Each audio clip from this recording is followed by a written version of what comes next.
So this will be something new. We'll see how it goes. See if weekend stream makes any difference.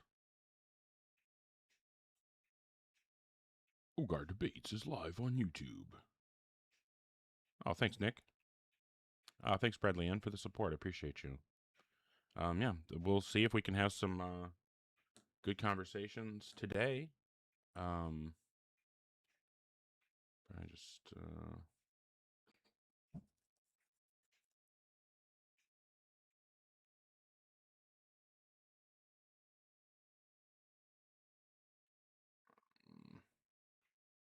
yeah, I am here. Yeah, yeah.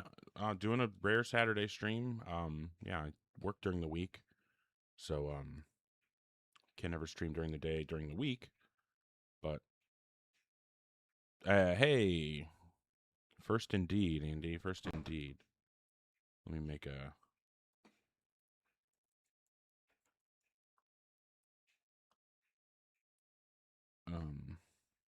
pin post over on the YouTube.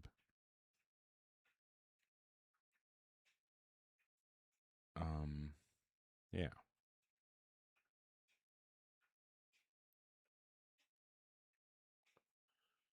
So yeah, hopefully we can have some good conversations today. I don't know if it'll be any different than the normal conversations that we have, during the week in the evenings, but yeah, maybe we can have some good debates today. That'd be nice. As always, looking to talk to folks who are 18 plus and actually have some kind of argument or evidence that would provide justification to believe in a God.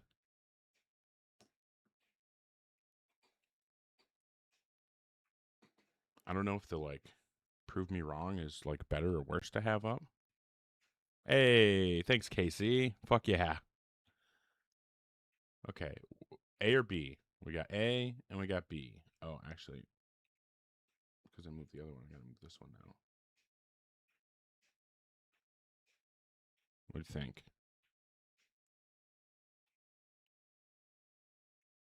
Cute. What was cute? What happened? I don't know what happened. Do we do all right? Whatever. If you're in the guest queue or thinking about joining, make sure that you're 18 plus and you have some kind of argument or evidence that would provide justification to believe in a God. Yeah, as you can see, Luna and Andy, I did decide to stream. Oh, the Pompadour. Yeah. Hi, Flaw. How old are you? Yo, I'm 19, bro. We've talked multiple times. This is Flex, so I just changed my name. Oh. Well, how are you doing? Doing good, bro. Cool. Yeah. I think I remember you being Christian. Mm-hmm. All right. What are you thinking about today? So, so my question is, because I've really been on the kind of deconstruction zone, but not really. But my question is, right? I still have things that I can explain, and I know that the universe probabilities is like 1 to 1, so we don't have any evidence that our universe could be different than it is. But for our universe to be that way, there have to been some creator, because if it was created a different type of way, or if it happened a different type of way, then abstractly, like you know how 1 plus 1 is 2, abstractly but not physically. Does that make sense? Yeah, I guess I'm not really. I don't really understand what the tension The is with it. premise of There the not being a I'm creator. trying to think if I can set up this premise correctly. I was just thinking about it, man. Okay. It's like every time I get over here, my brain gets white and I lose my train of thought. So for there to be one universe where our changes, I mean, our universe is different than another universe, right? Then abstractly, it would have to have some type of causation, correct? I don't know why that would be. Like, um, I guess I don't know why you're talking about different universes. Like, if you just mean possible worlds, or if you actually mean that there are like some kind of multiverse, like the many worlds theory of quantum physics or something. But I just think at the end of the day, no matter how things are, it doesn't matter how unlikely things are or how hard it is to explain certain things. If we don't have justification, if we don't have evidence to draw a conclusion about the way things are, then we just shouldn't draw a conclusion. So like if we don't have, like just saying like I'm not sure why things are the way they are, and intuitively it seems like it would have had to have been designed. Okay, that's fine to like have that intuition, but I think it's a totally different thing to then say I'm going to accept that intuition as true without any support. Like I think that's where we go wrong, right? Like I have intuitions about things, but I try not to ever trust them. You know what I mean? Because at least not unless it's something where I've done a lot of work to build up the reliability of my intuitions. Like I played music almost my entire life, right? I've played music for well over 30 years now. And um so now when I like am Can writing a you hear me? song, My phone just died. Damn. oh shit. Well, okay. Well, I was just gonna yap for a while anyway. It seems like because that's what I do. No, I just don't see the point of like, or I don't see how we're gonna get to God from I can't explain something. Intuition is not reliable, in my personal opinion. Um, okay. So if you are in the guest queue or thinking about joining, make sure that you are 18 plus and you have some kind of argument or evidence that would provide justification to believe in a God. Okay.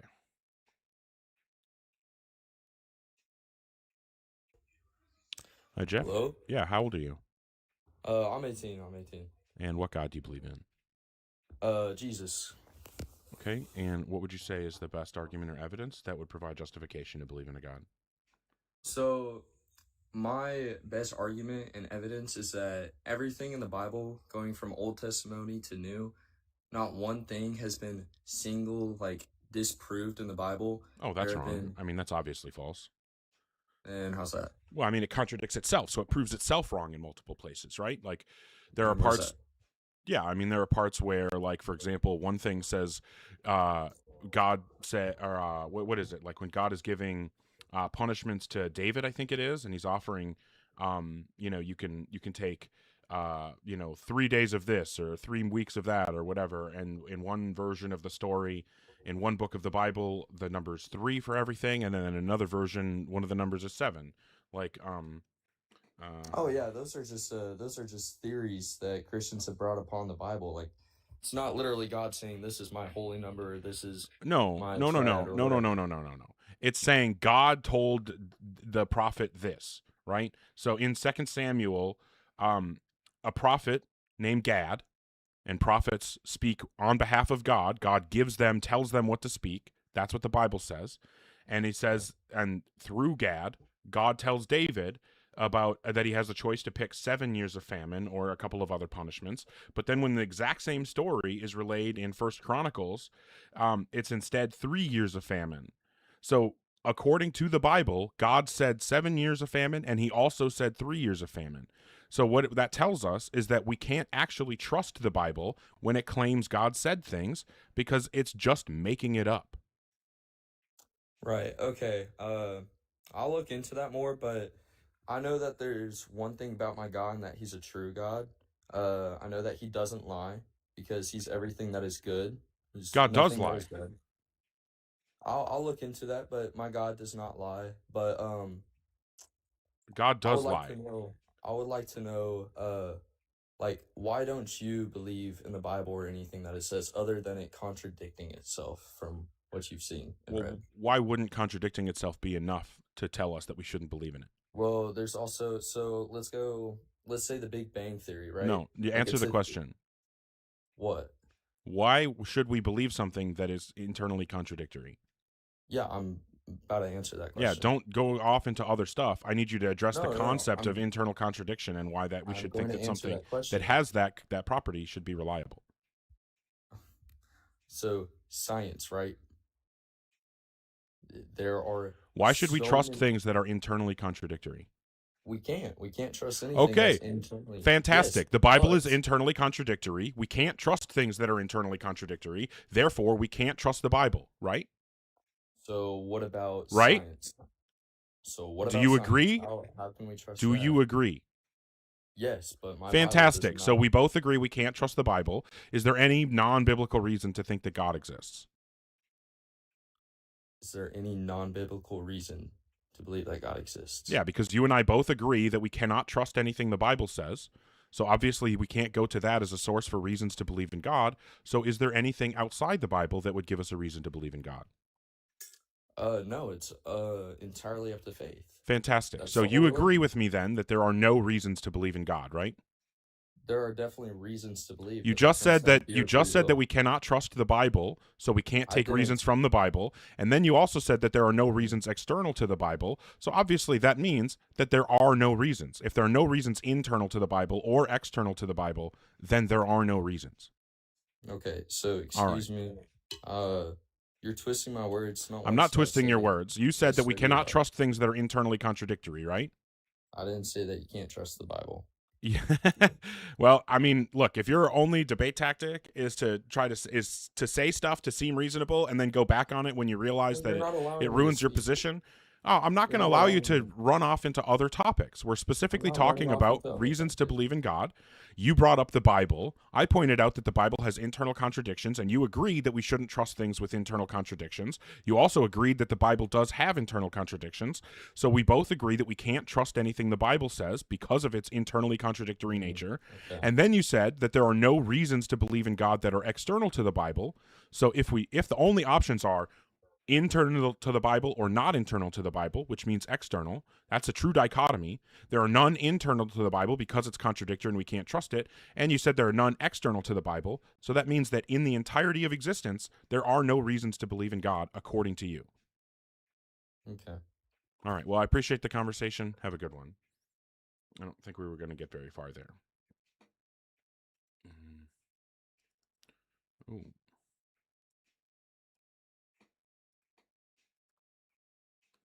All right. So if you are in the guest queue or thinking about joining, make sure that you're 18 plus and you have some kind of argument or evidence that would provide justification to believing in God.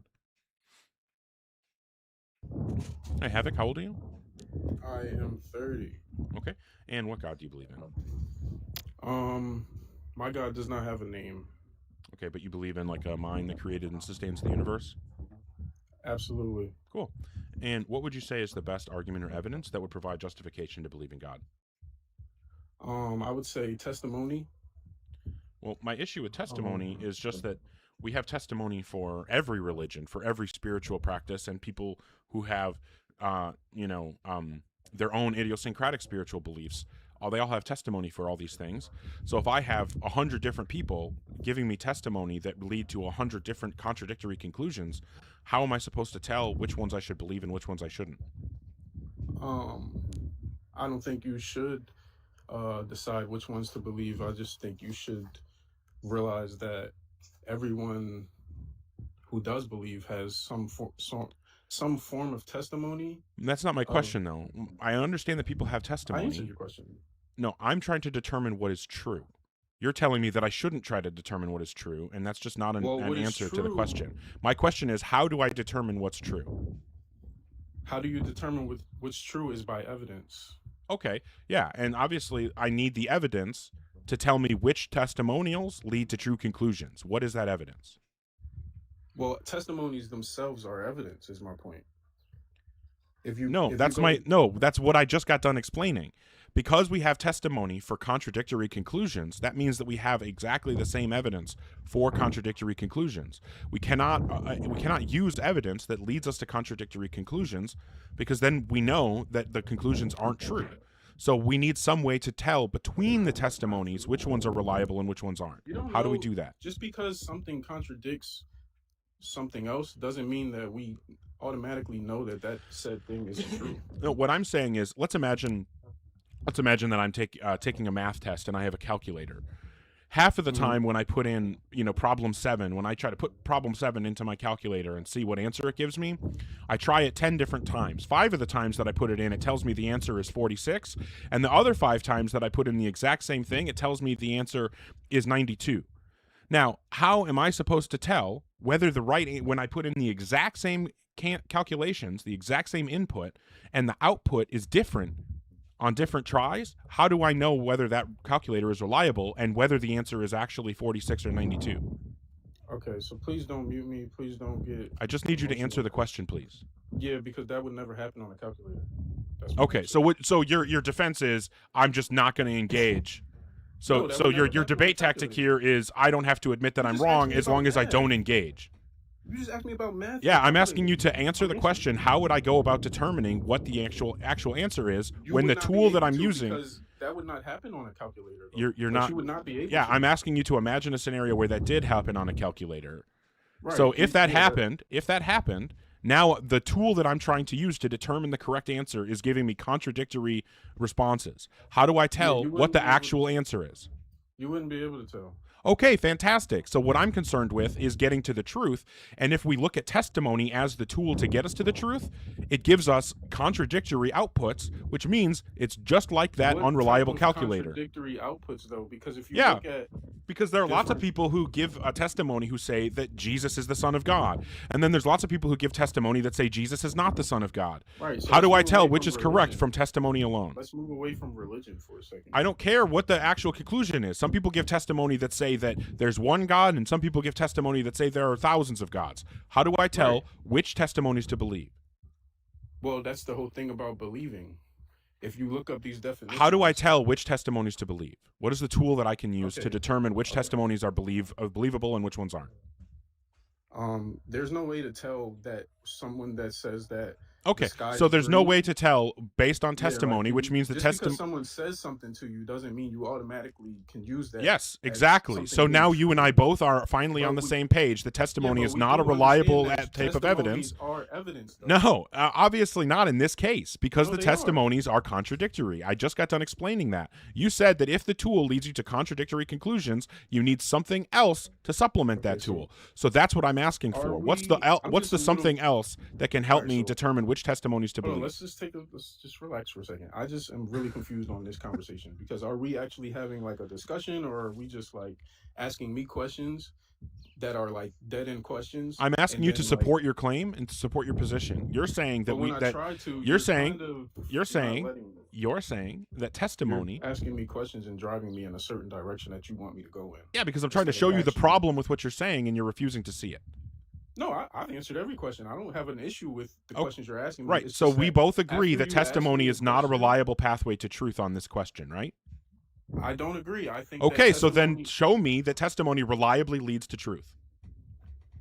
Okay, so like I was saying, I think that testimony actually is 100% a form of evidence. That's To not my prove question.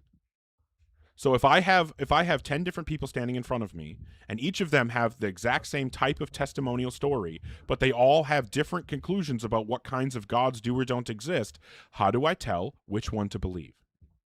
That is the thing about believing. You keep using these terms, but I don't know if you actually know the meaning of these terms. Okay, so believing something means thinking that it's true. How Exactly. what on what basis So when should I you think think that one of something them is is telling true, me the truth? When you think something On is what true, I'm not basis trying should I to think talk that one of over them is you. telling me I'm the not trying truth? to talk over you. I am trying to talk over you because you're refusing to engage with the issue with your view. So I'm going to I'm not. continue I'm talking over explaining you myself. until you actually respond to what I'm asking you. What I've is been the doing tool this that I whole can time. use to tell which of those testimonials is You don't believable? like my answer. Because and you're I not understand. giving an answer. I did, but you don't like it. I You're gave you not my- giving my an answer. No, you're my not. Answer is testimony. Yeah, no. Testimony That what's the is question you think you're evidence. answering? Okay, ask your question one more time. Because I keep getting cut off with questions. What's so the that's why question you I'm think kinda you're lost. answering? Just ask your question again, because I don't know at this point. I don't know. Oh, so you demanded that you definitely answered the question. You just don't even know what the question was?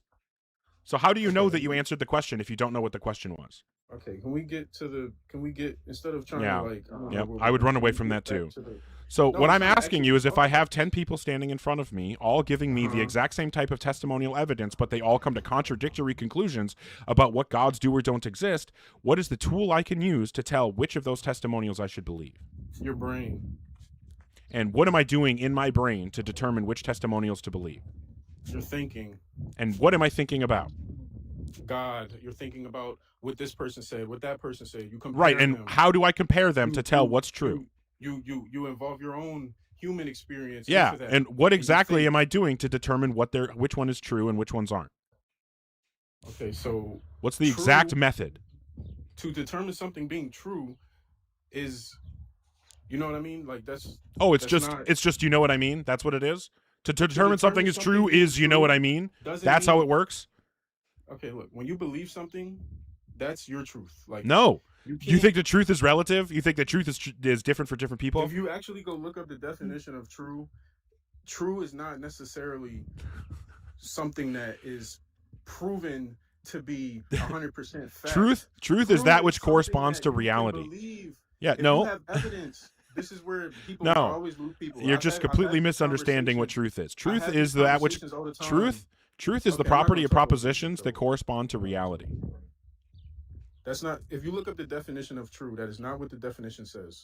Okay, The so you def- want the the definition of- Merriam-Webster? The definition of true is when you prove something with evidence. No, Evidence can be no. a testimony. Yes, Truth that is truth the is the definition of body truth. of real things, events, and facts. Actuality. That's what the dictionary says. Exactly. And so that's why I'm saying what's So how do you true determine a is fact? that which corresponds to So how reality. do you determine a fact, sir? Yeah, exactly. You use evidence, By but the proof. problem is, no, not by proof. We don't have Exactly. proof. So if you have So you have of a evidence. Now, testimony- no, If you because have- this is the problem, That's what Havoc. I'm This is saying. the This is where- problem. this This is is the what I'm problem. saying. If I'm saying that we have testimony for contradictory conclusions, how do I tell which one is true? That is up to you to Okay, to so you discern. don't have I a method to do it, so there's no, we're just going in circles at this point. Clearly you don't have an actual method. All right, if you are in the guest queue or thinking about joining, make sure that you're 18 plus and have some kind of argument or evidence for God. Oh yeah.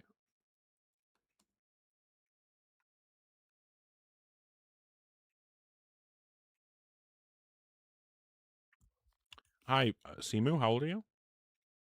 Oh, I'm 37. And what God do you believe in? Yeah, I believe only God from heaven who created the earth and heaven. Which God do you believe in? God from heaven. Okay. I'm going to ask you one more time. If you can't provide me a direct, unambiguous answer, I'm just going to move on. What God do you believe in? A creator. The God who created people. Okay. If you're in the guest queue or thinking about joining, make sure that you're 18 plus and you have some kind of argument or evidence that would provide justification to believe in a God. Yeah, we're doing a rare Saturday stream. I think this might be the first time I've ever actually streamed on my own account on a Saturday. Hi, Luck. How old are what's you? up? I'm 18.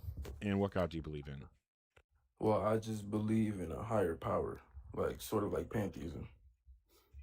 Okay, well, pantheism just says that the universe is God. So do you think that God is just like another word for the universe, or do you think that there's a God separate from the universe that created the universe? I believe that God is a part of the universe, yeah. Oh, okay. Well, then we're just not talking about the same thing, and all we would be doing is having a verbal dispute about what we want words to mean, and I don't think that's a very interesting debate. I don't really want to just talk about the meaning of words, okay? All right. All right, have a good one.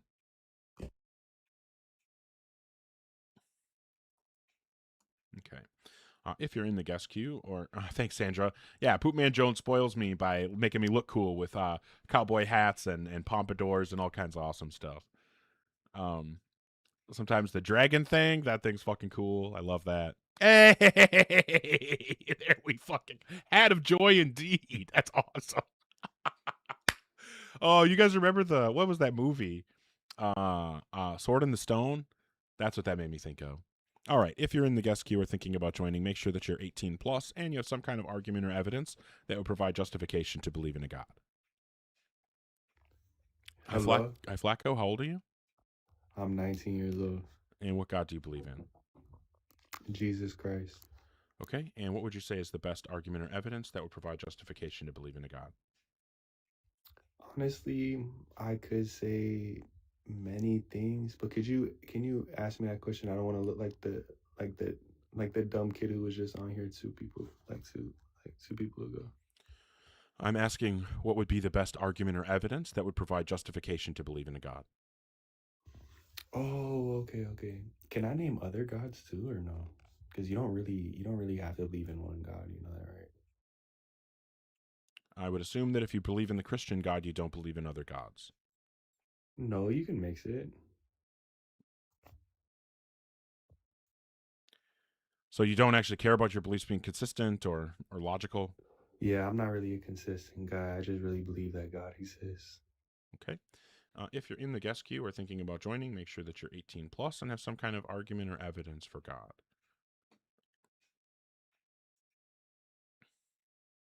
Well, you're never getting added if you keep asking, Stilo. Idea is the same. Hi, Conrad. How old are you? An event, and then Hey. somebody recounts that event and tells Hello. that story, and then they tell it to somebody else, and then somebody else. Fair enough.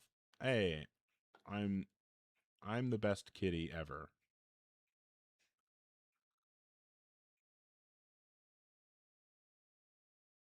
Hi, Eric. How old are you?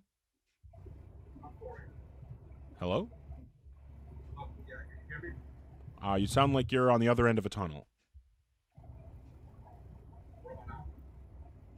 I don't know if you need to like switch your input or output or something.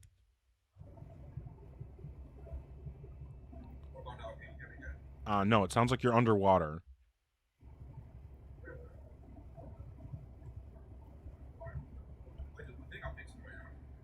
Yeah, I don't know what's going on. You sound like you're underwater 1,000 miles away.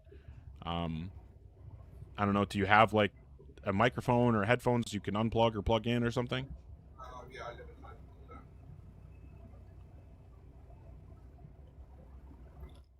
If you're on Bluetooth. Yeah, can you hear me better now? Yeah, are you driving? No.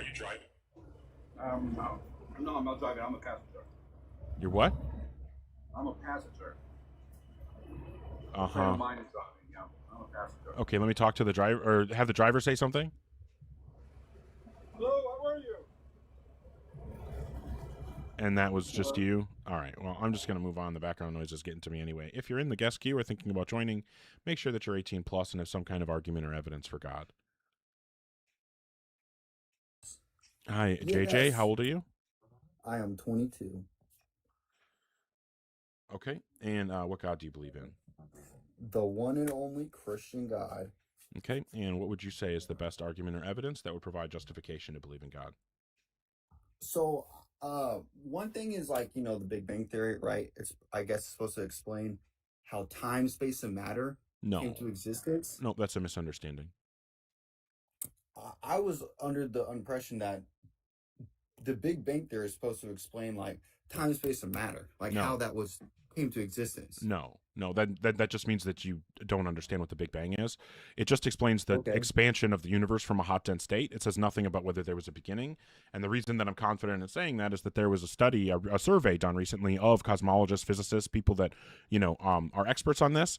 And when they were asked, hey, the Big Bang means a lot of different things to a lot of different people. What should we think the Big Bang means? And the predominant answer, about 70% of the respondents, about 1,700 of these professionals, said that the Big Bang is a theory that says the universe evolves from a hot, dense state, that says nothing about whether there was an absolute beginning of time or not. So the current scientific understanding is that the Big Bang is just a description of the universe's expansion, but it has nothing to do with whether or not it began to exist. Okay, that's really interesting. I wasn't aware of that. That doesn't change my belief, though. I do think the best evidence of God is Jesus. One of the reasons I do think that is just because I think if God were to reveal himself to us humans, what way to do it? They come down and live as a man and a sinless life. But why would he do it why would he do that way before the invention of video cameras, photography, voice recording, things like that? Why did he send himself down in a body that wouldn't get recorded, that no one would write anything about until several decades after he died? Like, why would this? I think it's even more incredible that all that happened and there's no video and whatever, and so so it could just be made up, because you could just make anything up. Let's say that I started writing a story now about a guy who I say died 50 years ago. We had no evidence of this person's existence. I just say that people believed in him. Do you think that you should then believe in him based on my story about people believing in him? Dude, Kings. Can you answer the question? I see your point. Can you answer the question? I see your point. No, don't tell me that you see my point. Just answer the fucking question. Okay, yes. I guess you could say, just because someone wrote something. Answer the question. Should you believe in the person just because I wrote about them? No, you would look at the 100%. So what's the actual evidence that anything supernatural happened when Jesus supposedly lived? Because people wrote about it. And Oh, literally now had a you're term saying that it called is just DC. enough for people to write And there's about it. evidence. It's not Okay, just so what writing, you're there's saying is evidence that to just back having it. it written down isn't enough evidence to Okay, believe that's not what something, I'm saying. but just having it I written want to down is elaborate. enough evidence Can I to elaborate? believe, right? Sorry. Is Can I that elaborate? correct? No. So within the So writing, what we is the can actual verify the evidence for writing. Jesus? So Don't tell me we about read it. the writing. Okay. Lame. Okay. So we read the JJ, writing of the JJ, Bible. JJ, Listen, JJ, you're not JJ, JJ, listening to me. JJ, JJ. If the What? writing isn't evidence, as we both agree, the writing is not evidence, you need to tell me what is the evidence. Okay, Don't well, talk about the writing. I disagree. JJ, I JJ, did. JJ. Okay. We already talked about this, and we discussed No, that the writing isn't evidence. So if you bring up the writing in the Bible again, I know that you're not Just paying the attention, writing. and I'm just going to Okay, move okay. on. So what's the I actual agree with you. evidence? I agree with you solely. So what's the writing is actual not enough evidence? If the next thing you say is anything other than the actual evidence, I'm moving on. We dig up temples and stuff, and Peter, the disciple Peter, we have What his temple? body under What the Vatican temple? Church. Yeah, what temple did we dig up that proved Jesus actually did miracles? I'm talking about What just the temple did evidence of we Jesus uncover that existing as a proved Jesus person. did miracles? The fact that people were What following temple? one Which God temple? and saw- Which temple proved that Jesus did miracles? I'm saying that Which that place temple that he proved went that Jesus as did a person miracles? and claimed to be God. Okay, so I'm going to And ask people this one saw more it. time, and if you can't respond with a direct answer that provides the evidence, I'm going to move on. What is the evidence that Jesus did miracles? There's multiple. Okay, the based off of writing and archaeological discovery. All right. Obviously, JJ had nothing. If you're in the guest queue or thinking about joining, make sure that you're 18 plus and you have some kind of argument or evidence that would provide justification to believe in God. Thank you so much, Frames for the Galaxy. That's fucking awesome. Thank you, everybody, for the support. Bradley N, KC, Lupine, Dabnice. I was wondering if I did a stream at a totally different time, if some of my people that I enjoy seeing here fairly regularly would show up, and it's awesome to see some of you. Looks like this, what is 904 Levi, WB, Iggy Love, thank you, Oppo, Owly, Smoke My Taco, that sounds fun, thank you, 24 Carrot, Owly, Poopman Jones, fuck yeah, Poopman Jones, Sandra, KC, again, thank you, Larpington with the pinch face, Mikey, like I said, Frames, thank you so much, Decon Blue, I appreciate you all so much, thank you. Glad to see you here, Dwight, fuck yeah, and Angry Anti-Theist, everybody. You guys rule. All right. Yeah, like I said, if you're in the guest queue, make sure you're an adult and you actually have some kind of argument or evidence for God. Hi, Mr. Moon Kitty. How old are you? 33. Okay. And what God do you believe in? Jesus Christ, the only Lord, the only God. Cool. And what would you say is the best argument or evidence that would provide justification to believe in God? The best argument that I'll use right now in this moment would be you. Okay. What about It me would be the demonstrates that fact God that there's exists? So can I finish my sentence?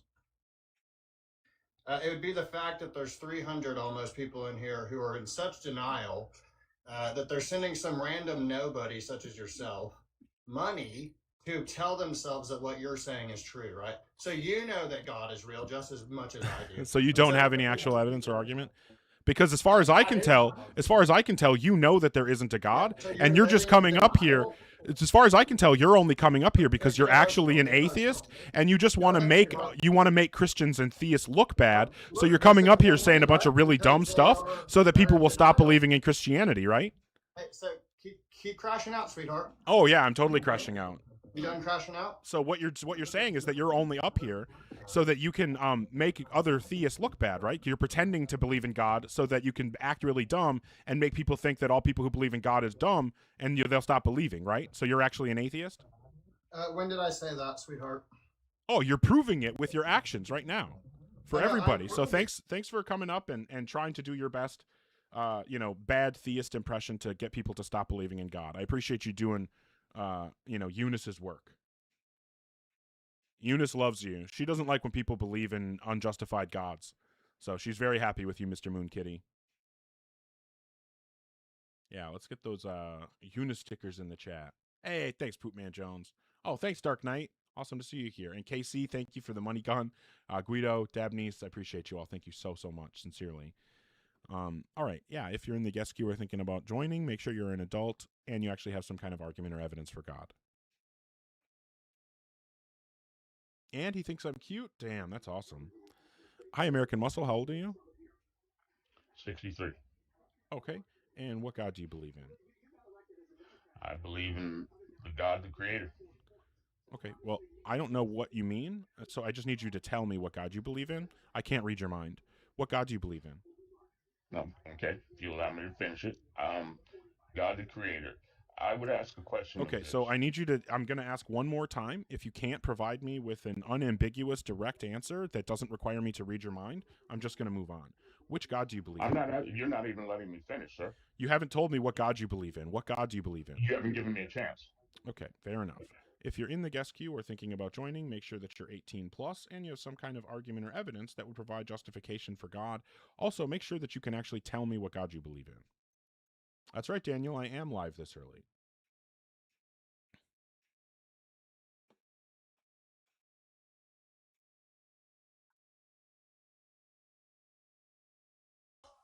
Hey, Adrian, how old are you? Jesus loves you, bro. How old are you? Okay.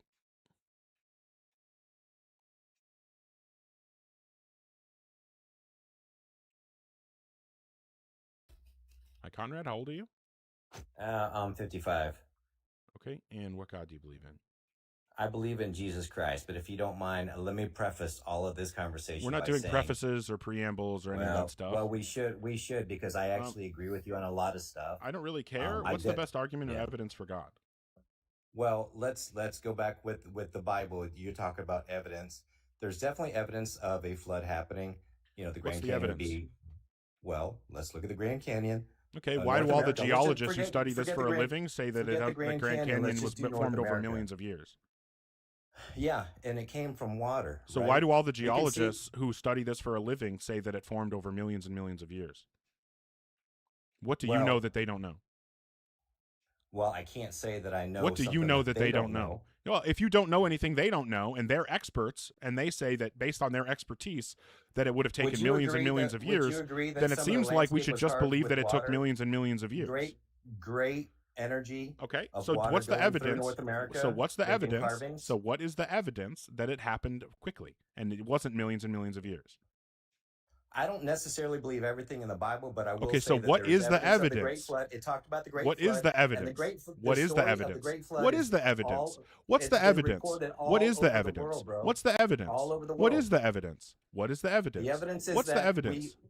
There's physical evidence of water. Oh, the evidence is that there's physical evidence. Oh my God, why didn't I think of that? Of course the evidence is that there's physical evidence. Oh my God, I don't know. I mean, it's so silly of me to not realize that. But here's the unfortunate thing, is that there's really, really good evidence that there is no God, and the evidence is the physical evidence. So turns out there's no God, my guy. Human body? What about the complexity? Well, no, but the human body? No, but we just found the best argument. In that the best argument to support a position is to say that there is evidence, and the evidence is the physical evidence. And so what I'm saying is that there is evidence that there's no God, and the evidence for that is the physical evidence. And since you agree that that's a good argument for a position, you must now believe that there is no God, right? Neurons that are in the. Okay, I can't deal with people that are that unserious. Well, the evidence you see is that there's physical evidence. All right. If you're in the guest queue or thinking about joining, make sure that you're 18 plus and you have some kind of argument or evidence that will provide rational justification to believe in a God. The evidence is the physical evidence. Oh man, just gold. It's so good that I do these lives, because if I wasn't doing these lives, I never would have learned that amazing evidential principle.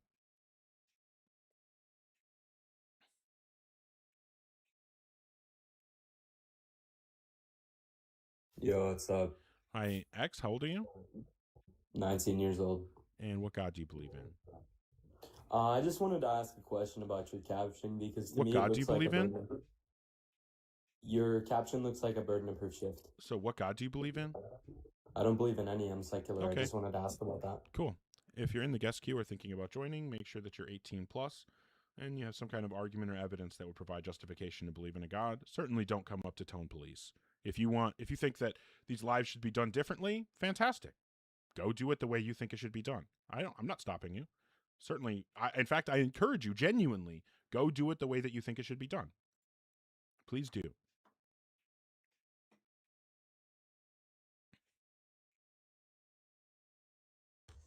Gio, how old are you? 26. And what God do you believe in? Jesus Christ. Okay. And what would you say is the best argument or evidence that would provide justification to believe in God? My evidence would be, I mean, the world exists.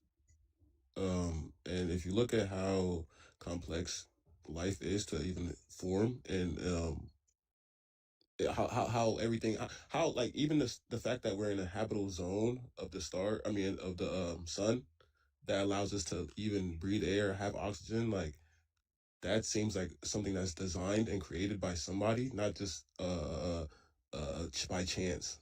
So I understand that your intuition is that it was designed. What's the argument or evidence that would give us a reason to conclude that it was designed instead of just going off of, intuition or feelings? Evidence. I mean, would the evidence of scripture not be enough? No, because as far as I can tell, the scripture is just the claims. And in mundane cases, claims can be evidence, or maybe in like cases where we're dealing with the claims of an expert, those claims can be evidence. But when we're talking about, what is the fundamental nature of reality and whether or not supernatural things do or don't exist, I mean, I think I need a little bit more than somebody wrote something down one time, right? Because if somebody writing something down one time is enough reason for us to believe in something, well, then I would love to tell you about the true creator of the universe, Eunice, the universe farting unicorn, in which you can see an artist rendering of Eunice right here. She's actually much more beautiful than this rendering can show, but that's the best that I've got right now. But she actually, according to the holy scriptures of Unitarianism, she once ate a particularly spicy hypotenuse, and when she farted, it created our universe. And all the math and logic and rationality in our universe is grounded in the mathematical properties from that hypotenuse that she ate.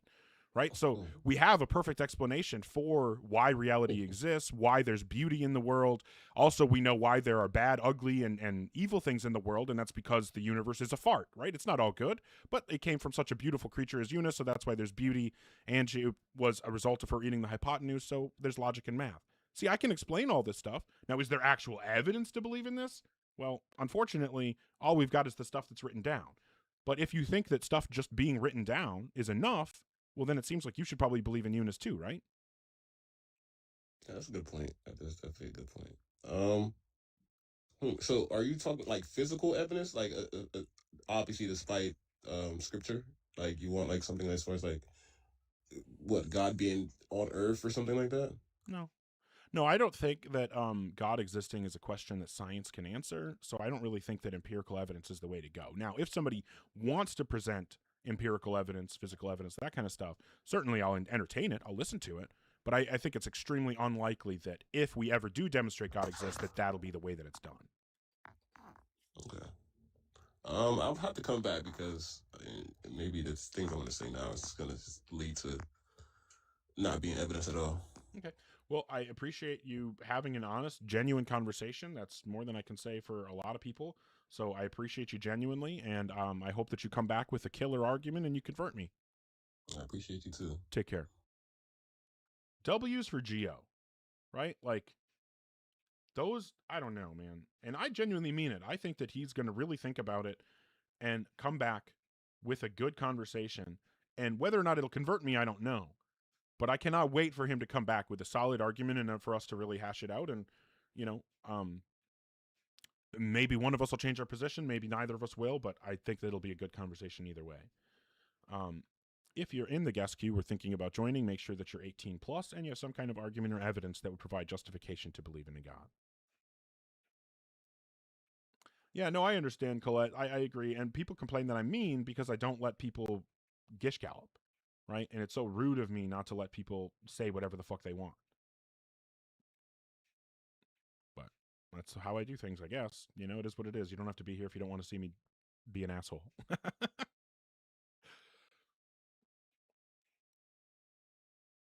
See if Blake connects.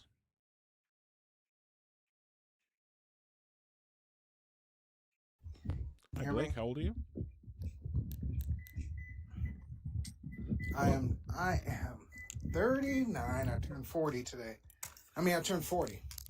Oh, okay. I'm also 40, although I'm, you know. Okay, you're coming through my headphones. Do I say your name is Ogar? Yeah. Okay, Ogar Blake. Nice to meet you. Nice to meet you as well, Blake. It sounds like we're almost the same age. Yeah. Which God do you believe in? Also, you're way quieter now. Is there anything you can do about how quiet you got? I will. Can you hear me better now? No. You sound very far away. Can you hear me better now? Yes. Yep. Okay. Okay. So which God do you believe in? I believe in King Jesus. Okay. Fantastic. And what would as you my say? Lord and Savior. Sure. What would you say is the best argument or evidence that would provide justification to believe in God? Do you know who the most documented individual is in the history on planet Earth? I know it's definitely not Jesus. Yes, it is. No, because you know what? I said in order. documented. Yeah, in order for someone to be considered well documented, in my opinion, the bare minimum is that we have documents about them from their lifetime. Name one document we have about Jesus from his lifetime? What are you talking about? The Bible, definitely. Yeah, name one document in the Bible that was written during Jesus' lifetime. There's 66 books. Yeah, name one document that was written during Jesus' lifetime about him. What do you mean there's 66 Yeah, books? name one document that was written about Jesus during his lifetime. How are you not accepting my answer? Because you're not giving me an answer. So just name one document. I need what you need to say is the name of a document that was written about Jesus during his lifetime. Sir, there's 66 books. Okay, I understand that there are 66 books in the Bible. Not a single books.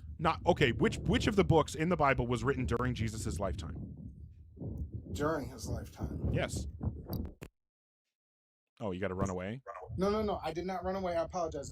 That's not something I can go right off. Okay, so name me one document that was written about Jesus during his lifetime. Well, Peter, John, name one document that was written about Jesus during his lifetime. Hey, am I allowed to speak? Or are you just going to no, you're not allowed to speak about just random stuff. So if you want to speak, okay, I'm explaining to you, Blake. I'm answering your question. Don't ask a question and then talk over me so I can't answer. What I'm telling you is that, yes, you can talk as long as it's relevant to the conversation and moving the conversation forward.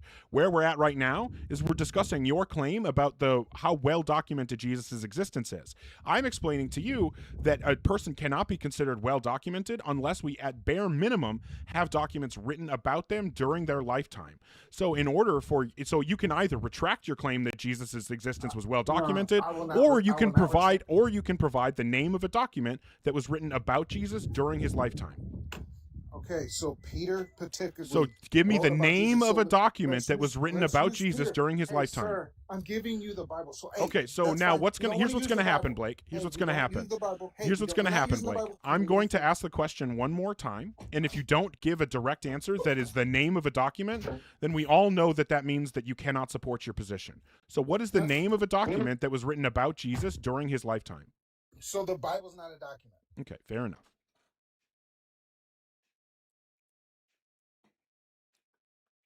Oh, no, I should have let him talk. Oh, I should have let him ramble on about irrelevant stuff so he could run away from his own point.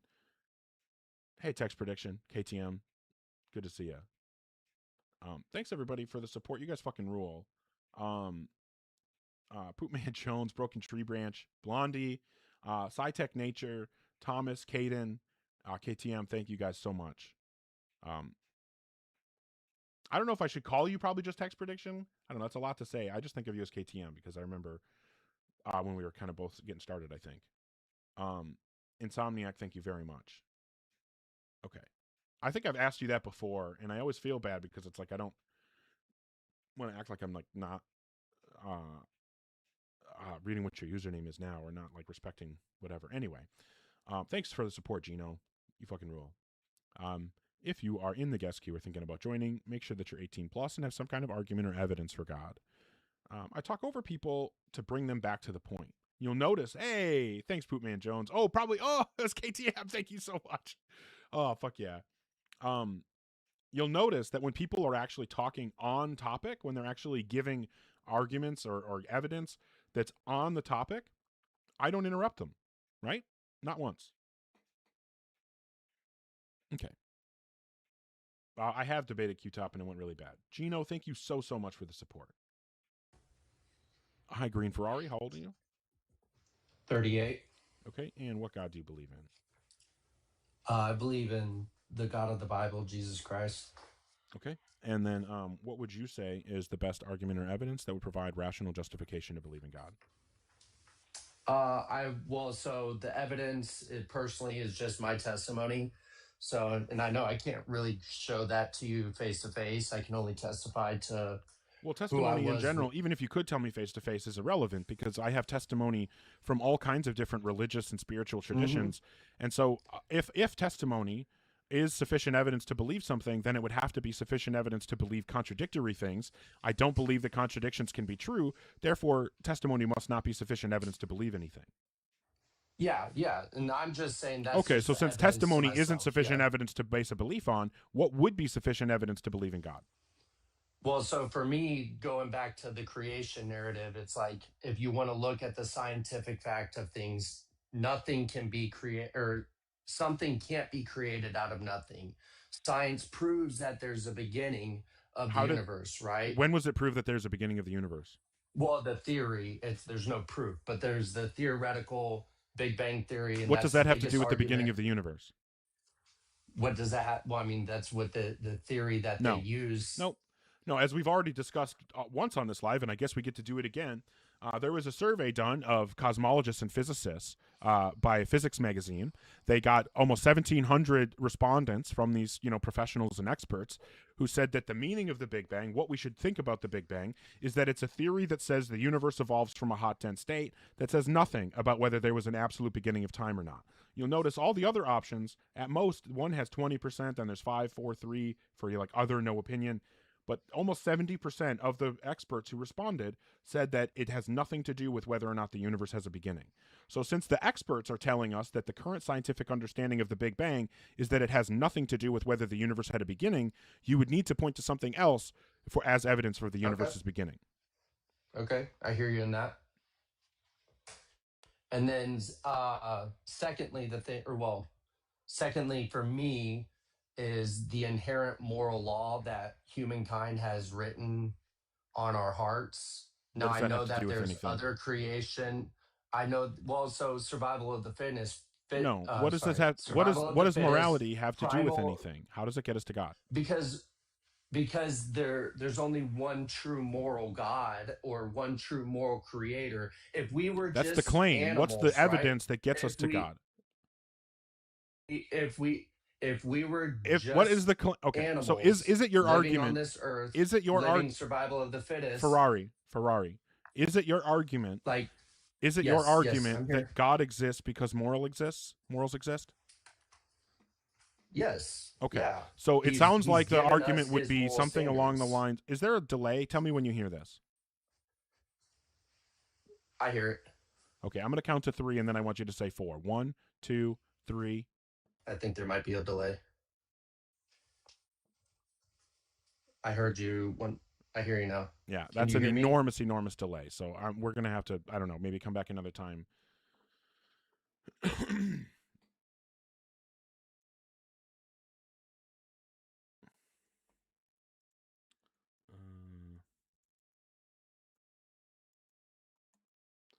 All right. If you're in the guest queue or thinking about joining, make sure that you're 18 plus and you have some kind of argument or evidence that will provide justification to believe in a God.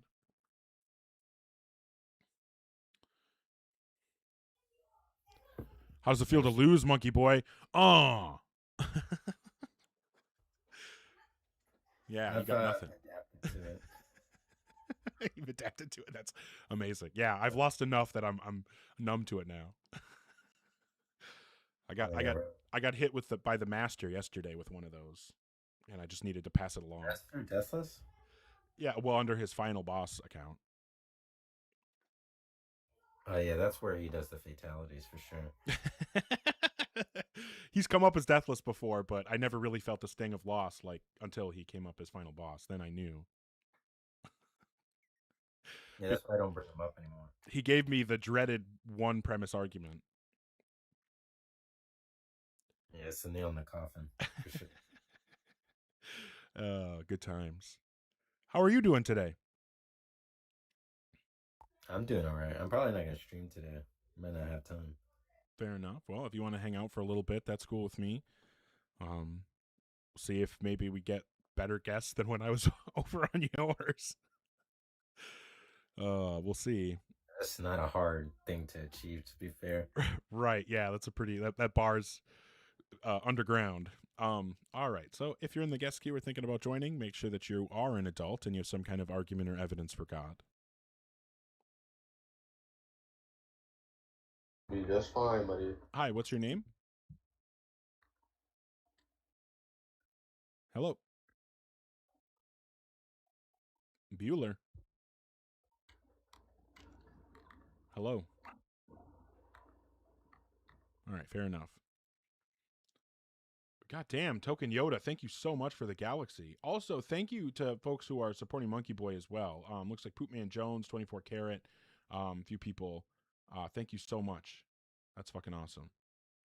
And Token, thank you so much. Sincerely, like, the support that you guys are sending, like, it makes so much of a difference to me. And I am like saving up for a computer. I'm like trying to make the stream better, and it's support from you guys that is allowing me to do that. But yeah, we'll hopefully have an actual adult to talk to that has some kind of argument or evidence for God. Hey, I just wanted to ask real quick, where's your mic from? I don't remember. Oh, damn. Okay, because it's like really clear. It's like a Shure M7 or something. Okay, thank you. I don't Have a good remember. day. All right, have a good one. Fair enough. Anyway, yeah. If you're in the guest queue or thinking about joining, make sure you're an adult and you actually have some kind of argument or evidence for God. Hello, what's your name? Hello. My name's Ty. Ty, like T-Y? Yeah. Okay. And how old are you? I'm 19. What God do you believe in, Ty? Christianity God. Yeah, cool. What would you say is the best argument or evidence that would provide justification to believe in a God? My best evidence is, have you ever heard of Folk Valley? Of what? Of Folk Valley. So like basically it's like a little valley over there and people die over there, and the people that survive over there, that's like proof of God, because over Is this there like a video people, game or something? No. It's like an actual place. It's like where a lot of people die at. Okay. All right. Now, I'm old, and so people will sometimes come up and say video game stuff, and I don't catch it. Like one guy came up, and apparently it was, oh shit, I said it was Skyrim, but then somebody corrected me that it was something else. Baldur's Gate? Apparently those are different things. Apparently those are different. Those aren't the same thing somehow. Oh, you can tell how much I know about video games. Yeah, I don't know what either of those are, so. Yeah, I said Skyrim one time, and somebody's like, "Oh, it's not Skyrim, it's Baldur's Gate." It's, okay, okay, fair enough. I have no idea. Oh, from Stardew Valley. Well, I guess Stardew Valley is good evidence for God. All right. Well, maybe somebody will actually have an argument or evidence. Hi, not Tommy. How old are you? I'm 18. And what God do you believe in? I just wanted to come up and say hi.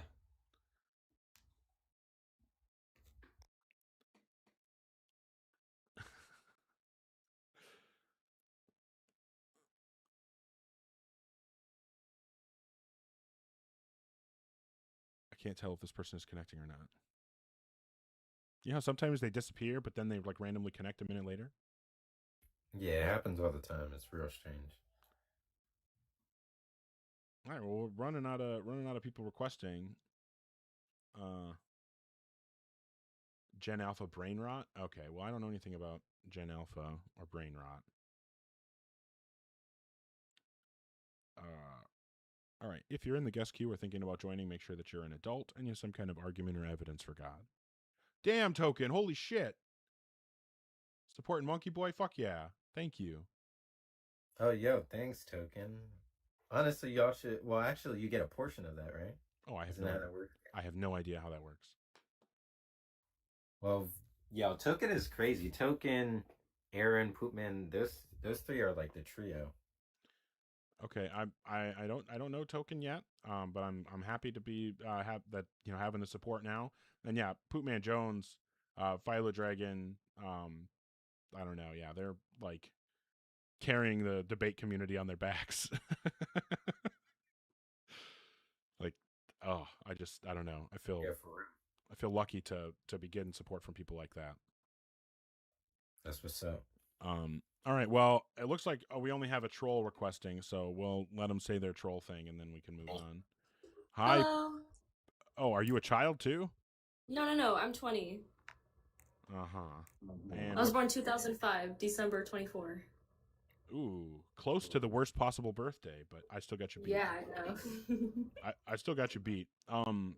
Which God do you believe in? Islam. I believe in Allah. That is a wild name for a Muslim woman. Oh, I'm sorry. I mean, don't apologize to me. I don't give a fuck. What would you say is the best argument or evidence for God? Yes. So, the Prophet Muhammad is the one who wrote the Quran, and when you're asking about evidence of when he was alive, there's a Greek text from the Arab invasion of Syria. I'm not asking for evidence about his life. I'm Oh. asking for reasons to believe in God. Yes, okay. So in the Quran, it's stated that the universe is ever expanding, and that wasn't discovered until No. 1920. That's not true.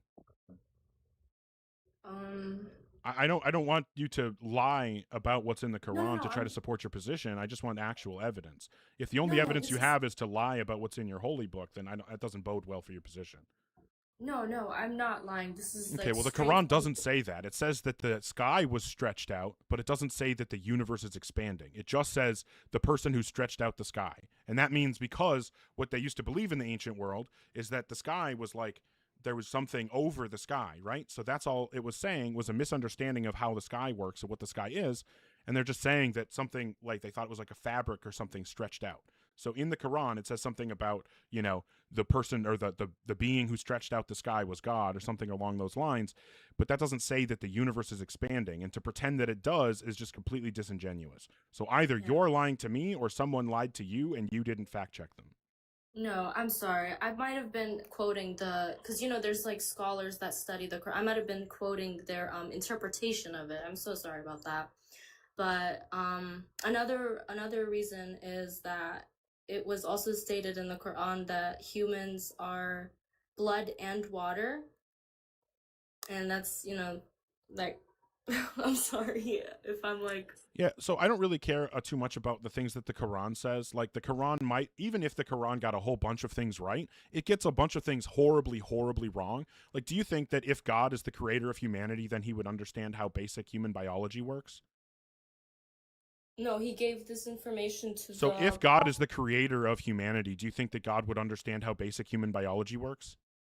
Yes. Okay, cool. And so when the Quran claims that semen comes from between the ribs and the backbone, which we know is completely wrong, that tells us that the verses in the Quran don't come from an all-knowing creator who understands human biology, right? The ribs and the backbone? Yeah, the Quran says that semen comes from between the ribs and the backbone. It doesn't. It comes from around the pelvis area. The pelvis is a long way off from being between the ribs and the backbone. Because you know where the ribs are? Like here, right? Mhm. Like these are my ribs, and then my backbone, is the bone in my back, my spine. So between my ribs and my backbone, that's my chest. So the Quran says that my semen comes from in my chest. And now I'm not going to ask you to verify this, but I'll tell you that I know for sure that my semen does not come from my chest.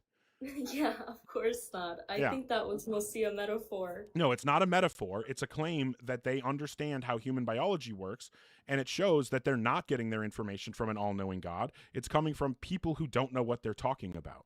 So now that we've confirmed that even if some things are right, the fact that there are other things that are wrong demonstrates that the information didn't come from an all-knowing God. But that doesn't necessarily mean for sure that no gods exist. So maybe you actually have some evidence external to the Quran that would give us a reason to believe in a God. No, I was going to focus on the book, but I see that my reasons here aren't going to be fruitful. So thank you so much for having me, and I hope you have a good day. Well, thanks for being respectful. I genuinely expected with a username like that it was going to be some, 18-year-old kid spewing a bunch of hateful bullshit. So I appreciate you proving me wrong. Of course, thank you. Take care. Well, that was a whole hell of a lot better than I thought that was going to go.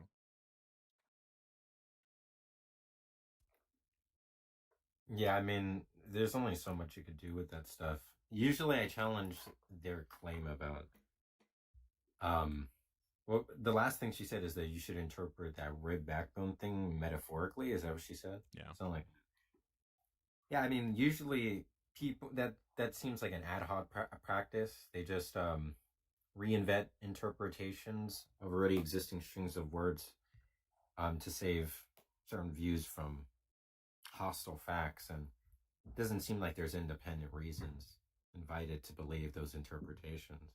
Usually, either if you have perhaps an argument for an interpretation, I usually present that, or instead ask them to just hold their feet to the fire. Usually my strategy with people like that. Yeah, I think at the end of the day, like, if we want to say like this book is authoritative, then it can't get obvious easy shit wrong. You know what I mean? Especially if like the argument is we know God exists because of the information in this book, and then there's a bunch of information in that book that wouldn't be there if it was, if a God was involved in writing it. Yeah, right. Well, currently don't have anybody requesting, which is unfortunate. We had tons of people earlier. I run through them too fast. And I'm, probably not going to stop doing that. I just cannot take the people who won't actually like engage, and I'm just going to keep, I don't know. It's just the way that I am. I don't know. I don't have your like, you're so like measured and just like, I don't know. I don't have your temperament. Yesterday, I think it was yesterday, there was this guy, oh my God. He was like one of the most abusive people rhetorically. And I was going to try and talk with him. I talked with him, I think, for like less than 10 minutes for sure. I don't know, maybe like 8 minutes or something like that. But I wanted to actually go a long way with him. But I don't know, there was just way too much people. And it felt like for the number of people waiting for such an unproductive conversation, wasn't worth it. But usually I just show my my virtues of patience with people like that. It's like actually astounding what I can endure. It's not very consistent, but I have those feats for sure. I agree. Well, maybe Troy is an adult who has actual arguments or evidence for God, and maybe he'll convert us both, or he'll convert me, and then it'll be 2-on-1 against Monkey Boy. Hi, Troy. How old are you? 55. Okay, and what God do you believe in? The Christian God. Thank you for just answering the question. And what would you say is the best? What's that? The God of Abram, Isaac, and Jacob. And what would you say is the best argument or evidence that would provide rational justification to believe in a God? Well, I think let's look at it from a different vantage point. Look at the fact that there's a devil. So the devil. Well, why should we think that there's a devil? Well, I mean, look at the evil in the world. Mm-hmm. Why should we think that there's a devil? Well, don't you believe that the spirit world is real? No, of course not. I'm a reasonable person. Why should we believe in a devil? In the devil? But also, if by the devil, usually that seems like circular. I mean, if by the devil you just mean some like a spiritual being orchestrating evil, then I mean that's perhaps consistent with atheism. But I presume your understanding of the devil includes that it's created by God. And for a being to exist that has the property of being created by God, it just entails God exists. So obviously we couldn't believe in a devil in that sense. Do you mean the former sense where a devil is just like a spiritual being orchestrating evil?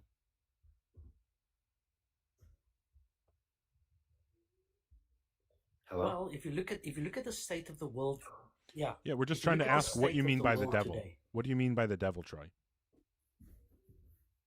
Yeah, do you mean that first? Well, the biblical definition of the devil.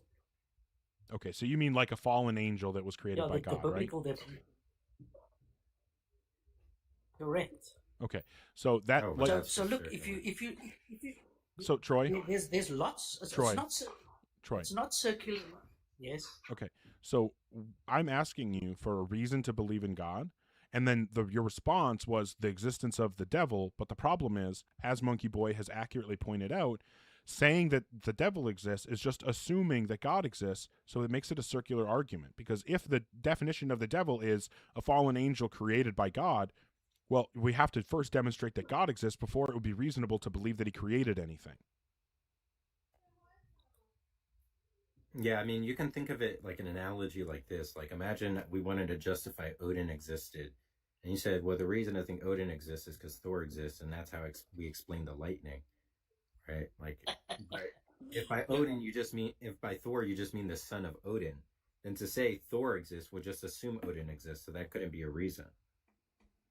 You see, basically what I'm trying to establish here is that the spirit world is very real.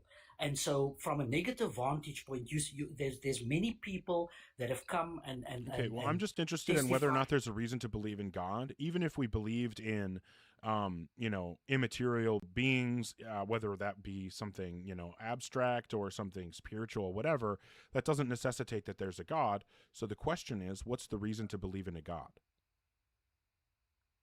Okay, so like I said in the beginning, I'm a Christian, and I can testify from a living point of view.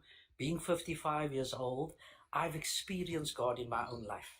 Okay, well, I'm So 40 years obviously- old, and I've experienced in my life that there is no God.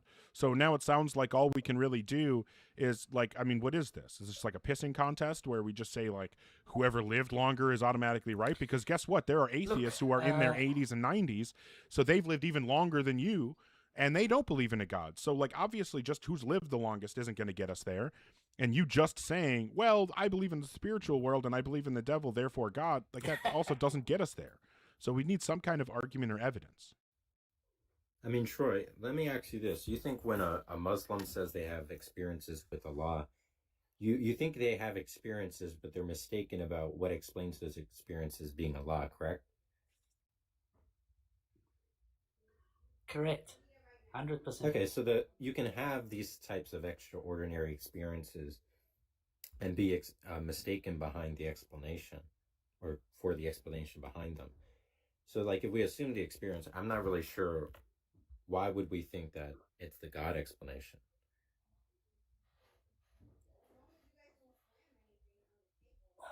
I suppose it's a matter of faith, and when you live life long enough, you experience certain things. You live, you see the reality of God playing out in your But what life. if, So what if when a you Muslim just gives you a retort? when you look at the Bible, Oh my God, dude, I'm Yeah. just trying to understand. What if a Muslim just gave you the same retort? Now they said, I believe in Allah because I have experiences of Allah, and then you say, okay, I grant you had those experiences, but why think Allah did them? They said it's a matter of faith. Well, clearly you could just say that for any opinion and just reach a dead end. Well, Because I if he would says check. faith, you say faith, how do you adjudicate between the two? Yeah, it's difficult. It's there's no real way. I mean, it's I can only but say through living life in faith, your experiences testify the fact that there is a God. Right, but this is If what. you look at But Troy, this is what Monkey Boy was already pointing out. Because a Muslim could say the exact same thing, and you're just going to say that they're wrong, right? So if all you're doing is just saying I'm right because my experience tells me I'm right, but you're not willing to say that other people's experiences confirming to them that they're right is enough to believe their position, then obviously you don't actually have support for your position. Because either it's the case that having internal experiences that confirm a belief is sufficient justification for that belief, or it's not the case that that's sufficient justification. So you have to take a stance, either it is or it isn't, but you can't have it both ways without contradicting yourself, and then you've demonstrated that there's no reason for anyone to trust your beliefs at all.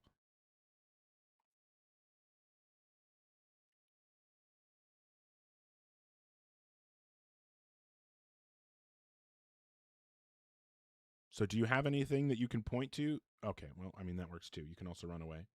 Hey, it didn't have to drop him. And we never had to get to his flat earth beliefs. Whoa. Holy shit. I don't know what the fuck that is. That looked amazing. Holy shit. Kian, thank you so much. That was fucking, that was cool as shit. I don't know if everybody saw that, but that was fucking awesome. Hey, Poop Man Jones, fuck yeah. Fuck yeah. I don't know why I love the fucking pompadour. Oh my God. I don't know. The animations just drive me nuts. In like the best, I don't know. I go nuts for them. They're so fucking funny every time. Does anyone know if that Danny's debate is going to be on YouTube? What's LPT? He's debating someone on the logical problem of the Trinity. Oh yeah, it's G1. Oh. Yeah, I mean they're cool. I'm pretty sure. So, but G1's a gibberator as far as I know. I'm not familiar with G1, but I mean I can't imagine having a productive conversation on the logic of the Trinity. That's oxymoron.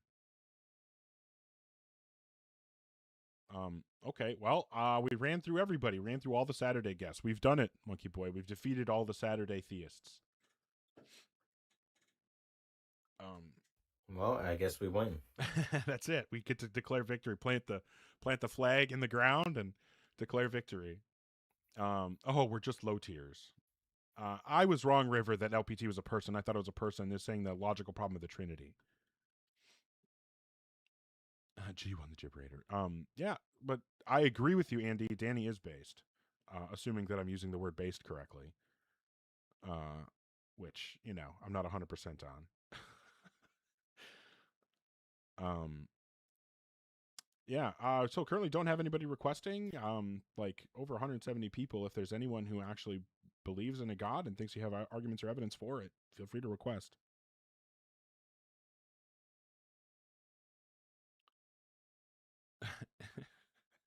Yeah, come up, Andy, and school us on why we should believe in God. It'd be more fun than a lot of these people. I don't know. Do I just reset? It feels like it just completely died. I used to do that. I don't know. I don't think it's that rewarding anymore. I usually wait it out now. Really? I don't know. Every time I reset, it I get, at least a period where there's way more people and actually getting requests and stuff. But I don't know how much it's worth it. Sometimes I can do a 3-hour stream without having to reset at all. Other times I have to reset every 45 minutes in order for it to even get people in. I haven't reset in a while. I restarted the live. I don't remember the last time I did that. Oh, I do it all the time. I'm probably going to do that. I'm just going to reset it. You're welcome to come back if you want. Your call. But yeah, I'm going to reset here. TikTok. I'll be right back. I'll be right back, like the Terminator. Because that's what he says, right? That's the quote. I'll be right back. Hey guys, I'll be right back. Pretty sure that's what Arnold said. Oh, TikTok. TikTok Studio is so goddamn annoying.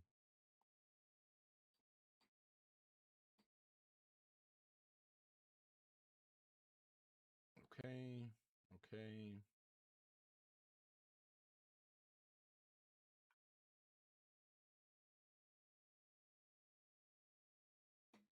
All right, now that we've reset on TikTok, we're going to get linear good faith debates.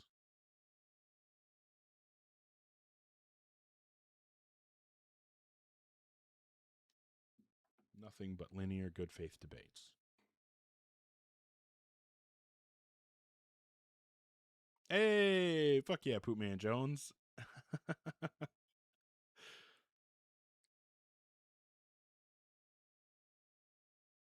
Nice.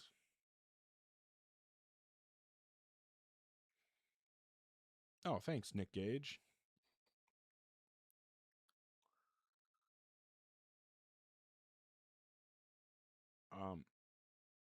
Daily Editor, I don't have any reason to think that the Big Bang made us. I think that that's I don't know. That's like saying 9/11 made Twilight. You know what I mean? Just because it's in the causal chain doesn't mean that is what made it. All right, we're doing this. We're going to have amazing debates. Well, I'm glad to have you here, Kashka. Thank you. Also, Lupine and Poopman Jones, appreciate the support. But yeah, hopefully we'll get some folks coming up who are 18 plus and actually have some kind of argument or evidence for God. Always hoping that we'll get something, really strong, actual good evidence, but who knows? Yes, the low tiers are back, yeah. Calling me a low tier, I understand, but I can't imagine calling Monkey Boy a low tier. No, I'm definitely one of those. Trust. Do you ever think about that? Like, I noticed that like there's only a certain kind of debater that thinks about like low tier, mid tier, high tier nonsense. Yeah, the anime debaters especially, they do tier lists about that stuff. I find this so cringe. I'm not gonna lie. Yeah, yeah. I got sent. I'm sure you saw it. The atheist debate or religion debate tier list that was done recently. Thought that was so funny. No, I haven't. Was I on there? I assume so. I don't remember where you were. I think you were like. I've seen some tier lists, and usually I'm put on a reasonable spot. Yeah, for the most part. I saw one where like Deathless was S tier. Yeah, that was Kylo's. That one was. That's what it horrible. must have been. Probably Yeah. one of the worst. And I think they put me at like tier 7 or something, which I'll take it. 7 bad? Is that the bottom? Yeah, it was like 8. I think was the bottom. Oh, I was but right. damn. I was right after Q-Top. That's actually that's vile. That's vile. I thought Damn. that was hilarious. Personally, I thought that was I really think funny. I seen that one. If it's the Kylo one, I remember they had me above Danny, which is low key crazy. Yeah. Well, a lot of times I think that they just put like the people that they don't like That whole low. list is terrible. Like, because a lot of people. Yeah. I don't know. It seems like a lot of people like. I don't know. It seems like Ian is kind of like you either love him or hate him, and it just seemed like they knocked Ian down on the tier list probably because they don't like him. 18th out of 500. Well, that's pretty good. Not that I really care what those idiots have to say about who's a good debater. Yeah, that's what you got to do, Monkey Boy. You got to do a tier list because that's everybody wants to know your tier list. Where do you? I saw an atheist. Yeah, where do you rank all the KG guys? Rasul above. Oh, at the bottom. But I saw one that was by an atheist. Yeah, somehow they put. I think it was an anime debater, but he identifies as an atheist. He put Rasul above Deconstruction Justin. Yeah.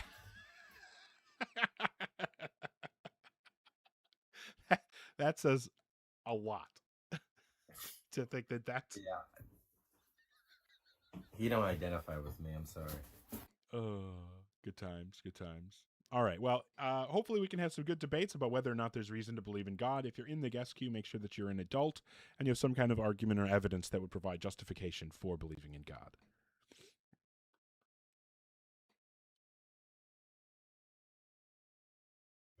Hi, Devontae. How old are you?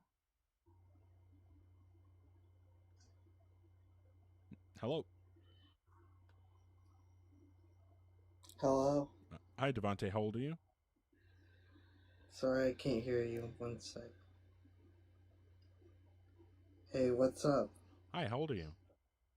I got my dick in my butt right now. Nice. That sounds like fun. If you're in the guest queue or thinking about joining, make sure that you're 18 plus and have some argument or evidence that would provide justification to believe in a God. You know, honestly, not that I want to judge books by their cover, but typically people with names like Devontae are like the better interlocutors, so I'm a little disappointed. Hi, B-Turn. How old are you? Hey, man, I'm 34. Okay. How you doing? I'm doing well, thanks. What God do you believe in? I would say the only God that is the real God. That Yeah, but is I don't know which within one all that and is because through I all. don't think any of them are real, so you need to tell me which one you think is real. Well, neither do I, based on the way that I think, based on your framework. Well, let me just explain. Okay, I'm going to ask instead one of- more time. If you can't give me a direct, unambiguous answer, I'm just going to move on. What God do you believe in? What version of God do you believe in? If you let me have more than 10 seconds to explain, I would do that. But Okay, if you're well, gonna I'm not going to do the meta. I'm not going to do the crying. You can either tell me what God you believe in or not. Your call. All right. If you're in the guest queue or thinking about joining, make sure that you're 18 plus and you have some kind of argument or evidence that would provide justification to believe in a God.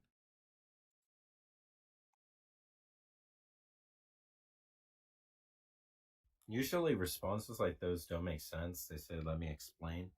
Is it not the idea you explain your answer? What are you explaining if not giving an answer? What are you explaining? Right. Yeah. It's usually rhetoric for I want to ramble. Yes. Well, and that's exactly why I'm so hard on people who do that, because I know that if you can't answer that question directly, there's no chance that we're going to have a productive conversation about whatever argument it is that you think you're going to present. Okay. Well, mate isn't connecting. All right. If you're in the guest queue or thinking about joining, make sure that you are an adult and you have some kind of argument or evidence that would provide justification to believe in a God. Oh, maybe mate will connect this time. Hi, mate. How old are you? Hello, ma'am. Can you hear me? Mm-hmm. And how old are you? I'm 19. Ogre, right? Yeah, Ogar and Monkey Boy. And what God do you believe in? Ogre, nice to meet you. I had a question. I'm really green in this stuff, so I was actually looking for answers that were bothering me. Okay, So, what God do you believe in? In the Christian God, in Orthodox Christian God. Okay, and the Trinity. is there a specific argument or some evidence that you feel is compelling to believe in God? I suppose so. Yes. Okay, I what do you could think is the provide most it then compelling? right now. Yeah, I would say that the reasoning and logic could not be there unless there's this specific God, which is, in my worldview, the Well, as far Orthodox, the Christian God. as far as I can tell, reasoning is just a internally reflective process that we developed as a result of evolution.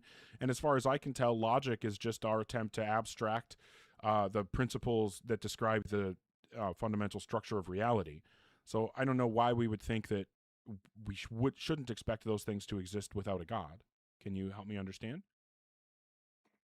I suppose, well, reality, right? By logic, you said that with logic we observe the reality, No. right? No. Logic Okay, is I logic is understand. one of our attempts to describe the structure of reality, or at least certain Okay, aspects, to abstract away certain aspects of the structure of reality. yeah, but that's saying like what it is, but that's not explaining or justifying it, right? So what is your justification for reasoning and logic? What do you mean by justifying logic? reason. I don't know what you're saying So needs to be how do justified. you know?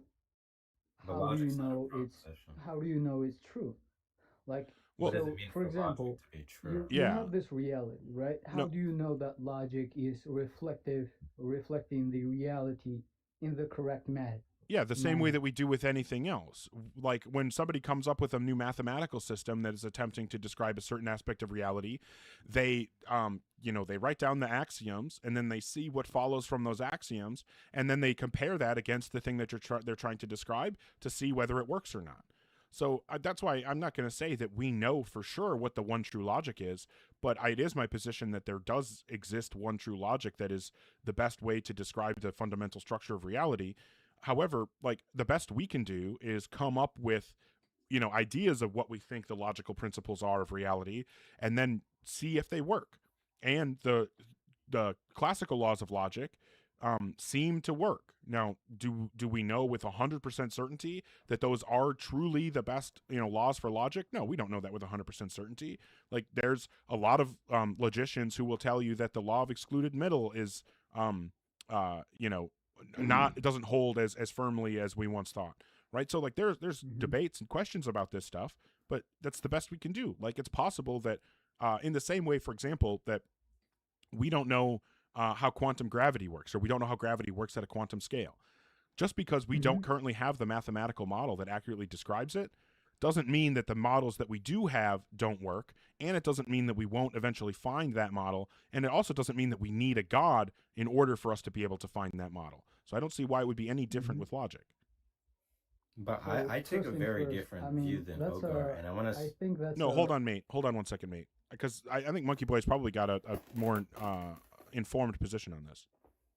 Yeah, sure. Yeah, I take a very different approach to this. I actually disagree rather strongly with Ogar, but I think giving him this view is doing too much. I'm a nominalist formalist with respect to logic, and I think that the logic is metaphysically indifferent, at best relaxed. So I don't think that, I think there's a difference between what people want to describe as metaphysical and logical laws. But yeah, so I don't even understand this question about justifying logic, because logic's not even a proposition.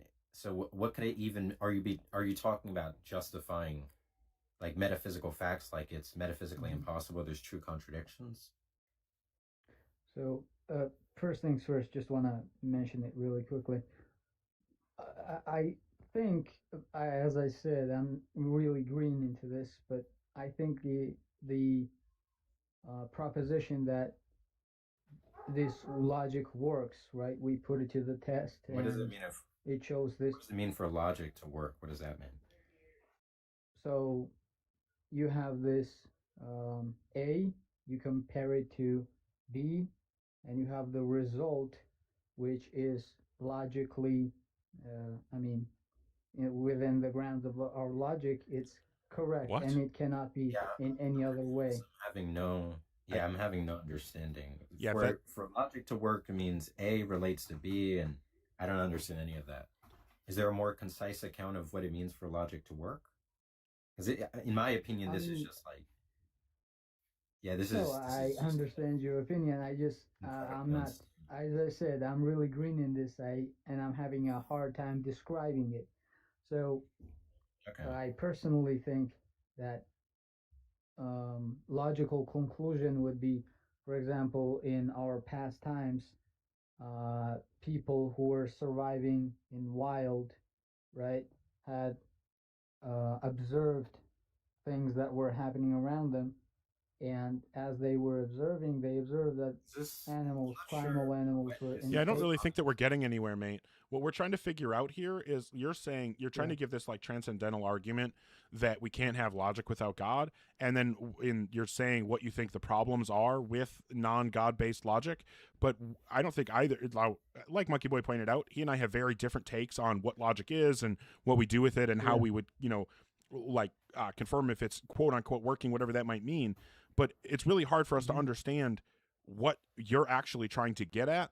And I don't think that we're making any progress here. So I'm going to see, is there some way that maybe we can refocus this conversation and try to see, what the actual argument is supposed to be for God? Can you just help us understand, how you're getting to God? Well, if I got you right, and you can clarify if this is what you're doing, it sounds like you're saying there's an inference to best explanation for why logic works, that being God. And given the fact logic works is a reason to believe in God. Is that part at least right, or?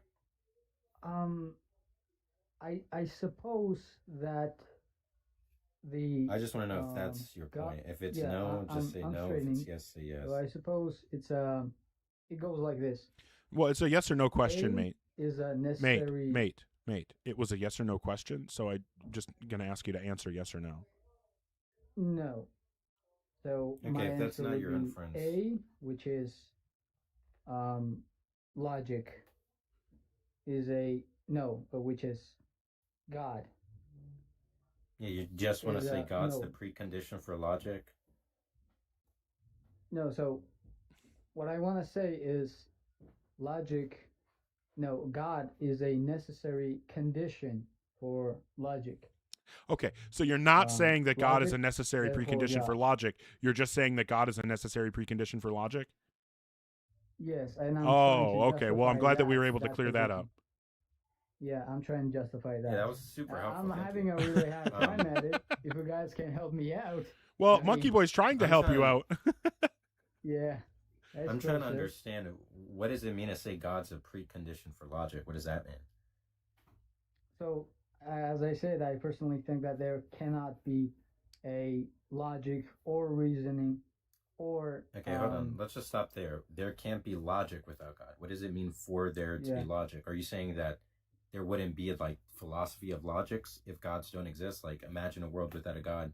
Philosophers wouldn't be doing logic? Is that what you're saying? Or are you saying something else, more metaphysically saturated? I'm saying that logic, without God, logic cannot be grounded anywhere. What does it mean for logic to... What does grounding there mean? What does it mean for logic to be grounded? So, you cannot justify it. You cannot... okay, but logic is not a proposition. So if you're saying you can't... Well, let's hold on. So there's two things. Well, what is a logic, in your opinion? Well, slow down. I just said wait, and then you just went back to talking instantly. Look, there's two things. So even if it's true that all atheists are unjustified in believing P, does not rule out P. Right? Your claim is a modal claim, so it doesn't follow that if a community of people can't justify... Yeah, your claim's a modal claim, so it doesn't follow if a community of people can't justify P, then P doesn't exist, right? No, that's not really my claim, actually.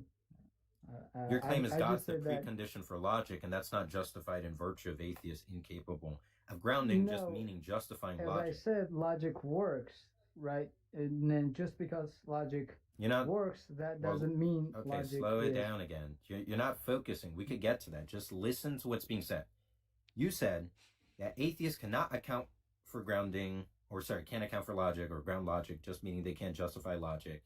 Therefore, theism is the precondition for logic. That's the same inferential structure as this. Bachelors can't justify dogs exist, so non-bachelorism, let's just suppose that's just the view you're a non-bachelor, is the precondition for the existence of dogs. That I doesn't don't know follow. what There's an bachelor. there's a gap between epistemology and ontology. Presumably grounding is ontological talk. Here it's not. But in any case, the fact that supposing the fact is, I don't even know what the fact is. That's still needs clarity. But it doesn't. Maybe we should just clarify that. What is the What does it even mean? Okay, when you say justify logic, what is the proposition supposed to be there? Because logic's not a proposition. Yeah. Well, how do we even know it's true? Well, that's a question. I'm asking you, what does it mean to justify logic? What's the proposition? So instead of asking me a question, tell me the proposition. Yeah, I'm saying it. How do we know that the logic that we're using is at all reflecting the reality in a real way? What does it mean for logic to reflect reality? So, if, for example, a predator is in a cave, okay, and that's just what I'm trying to explain here. A predator is in a cave and it runs out at a human, and this human, in first instance, thinks that, oh, well, this predator is dangerous, I must run.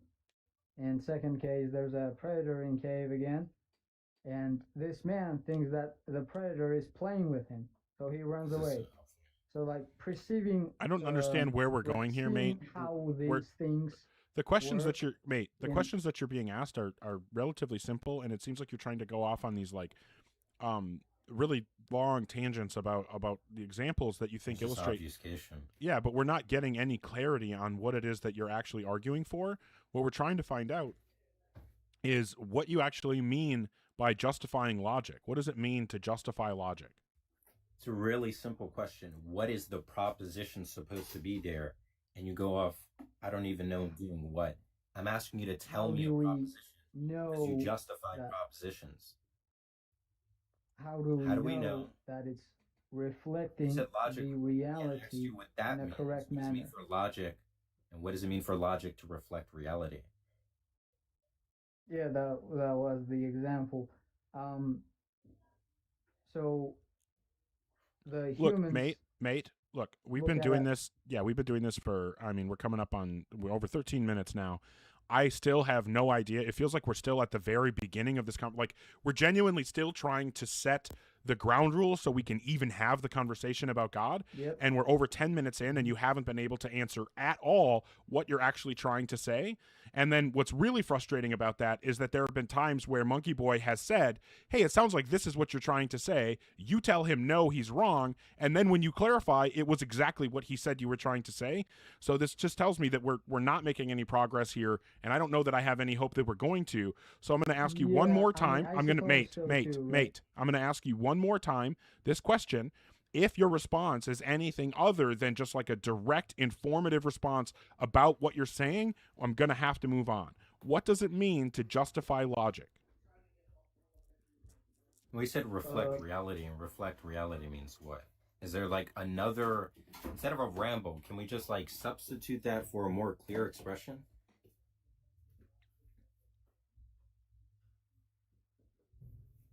I don't know what substitute is. Like, what do you mean? Like, Can give a you different, explain more a little clear bit phrase more? so that we can actually understand what you're saying. I mean, okay, I think that this term is right. I think. I don't exactly know. Do you mean something like how do we logical know facts? that rules of logic that we abide are, or the logic abides, are true? I suppose. Yeah, I'm not. Yeah, that's gonna suffer the same issue. Are you saying stuff like it's metaphysically impossible and that there's contradictions or something? Like, usually people just say, are you just, when you talk about logical facts, you're just talking about metaphysical facts? You're just saying, like, in the world, contradictions can obtain? I don't really You're know saying what's something like a that? metaphysical fact or something like that. It's a fact about the world. Logics don't talk about the world. So when you say reflect the world, are you just saying that there's perhaps it's a logical fact that contradictions can't be true with respect to classical logic? Are you saying something like in the actual world contradictions can't be true? I mean, yeah, I don't think that contradictions can be true.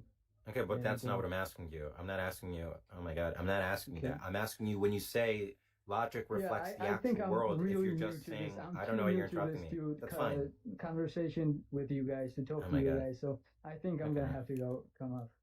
All right, fair Yeah, enough. don't run the precept stuff. Yeah, sorry guys for. Yeah, I recommend staying away from the pre-sub stuff if you're not, I don't know. Well, just in general. Just stay away from it in general. That's probably the best idea. I actually got a dip. I think I got some family over. I might hop back on later if you're still live. Probably not. I don't know if I'm going to have time to go live, but at best I'll go live. I doubt it. Okay. Well, hey, thanks, and have a good one, man. Yeah, you too. Hope the guests get better. We'll see. We'll see. Though my luck might actually be a hindrance. I know. Once you leave, it'll be amazing. I know. Watch.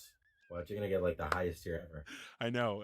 Somebody's gonna come up and actually give a good argument, and I'm gonna get converted, and you won't be here to see it. All right. I got to grab water, so I'll be right back. Give me 1 second.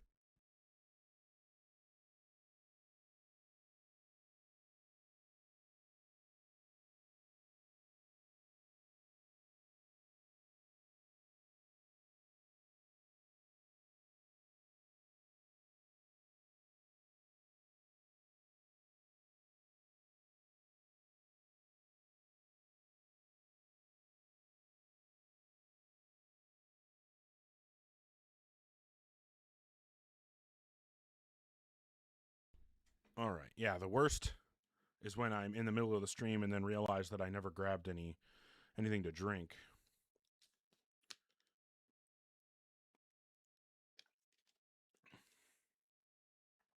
Russell, if you want to come up and debate, just request. I won't mute you, most likely. I haven't muted anybody in weeks. Hopefully I wouldn't have to start with you. But you only get to talk uninterrupted if you stay on topic, which I don't believe you'll be able to do. Yeah, hiding behind the mute button. Yeah, I'd love for you to tell me the last time I muted somebody. All right, if you're in the guest queue or thinking about joining, make sure that you're an adult and you have some kind of argument or evidence that would provide justification to believe in a God.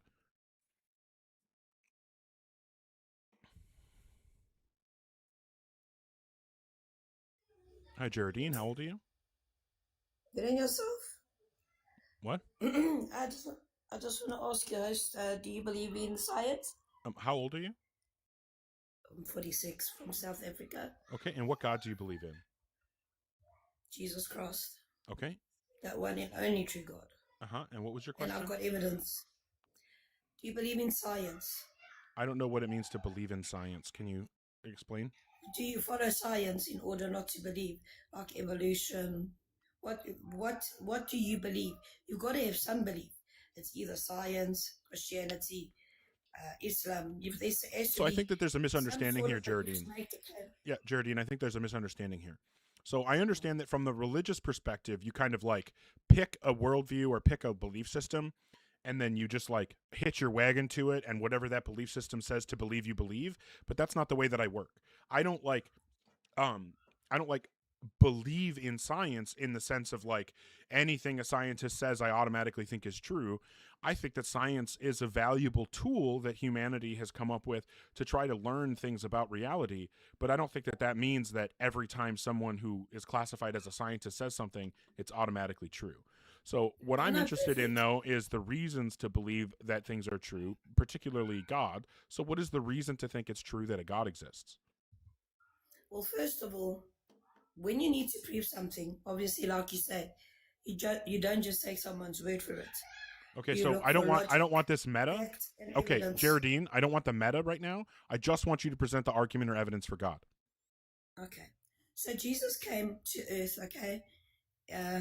He came in 1 AD. He was born in 1 AD, and he walked the earth for 33 years, and he died in 33 How did you AD. demonstrate that he was born in 1 AD? Because the calendar will tell you that. The calendar is split. No, what's It the actually evidence that he is. was born in 1 AD? Well, I'm going to get to the evidence. This Yeah, is I'm not just asking you one to for tell two. me the evidence right now. What is the evidence that Jesus was born in 1 AD?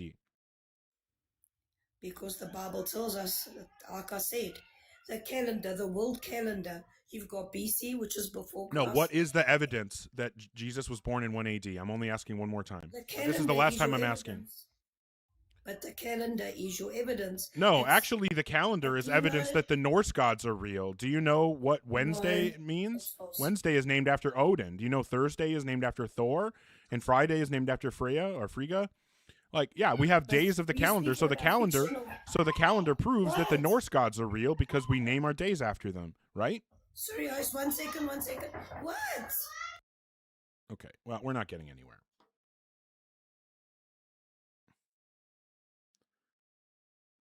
Ask for evidence, and she's the calendar.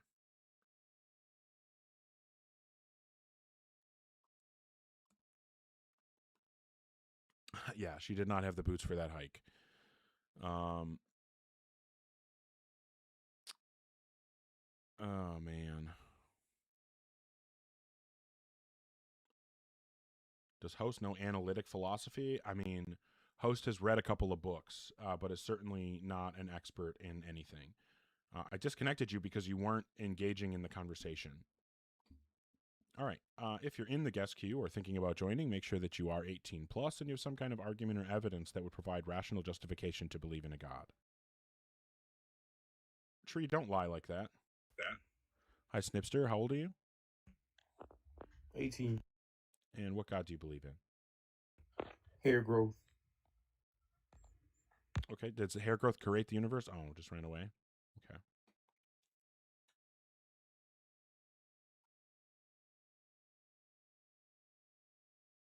Hey. Fuck yeah, Casey. Now I got to get some of those sunglasses. Yeah, he said hair growth.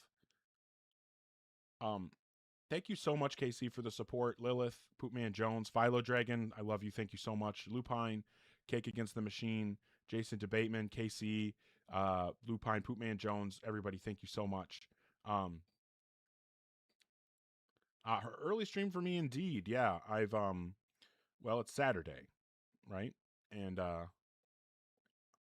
I don't have anything going on for a little bit. Going to see a movie later, but figured out, hop on and stream for a bit, see if we could get a good debate going, but clearly that's not going to happen. Already did a reset, and we're already out of guests, so maybe Saturday's just a bad day. Russell claims that he wants to debate, but won't actually come up and debate.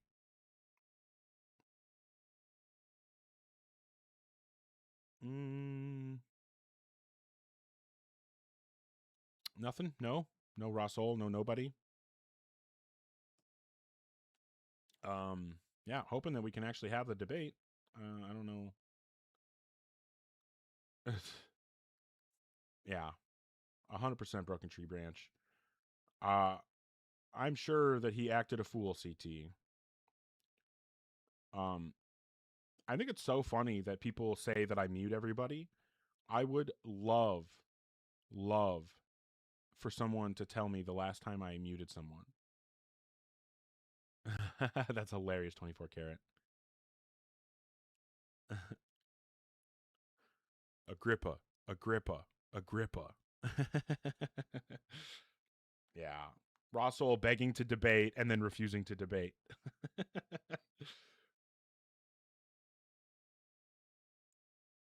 Well, that doesn't surprise me. Russell is absolutely just a Phil bro. He's never going to actually present an argument for his case. He's just going to give a syllogism and then run away from the responses to it. That's all. That's Russell's entire debate style. Hey, glad to see you, Kimchi. Thank you for the support. You rule. Thank you, 24 Carat. And I don't know what this is. Mateo? Oh, Mateo Potato. I got it. That's awesome. Thank you. Martin, thank you so much. Lilith, everybody.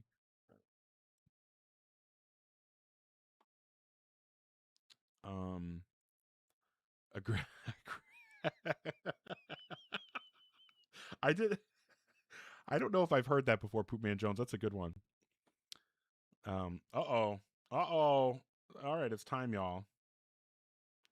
Buy you as a follower? I don't know what you're talking about.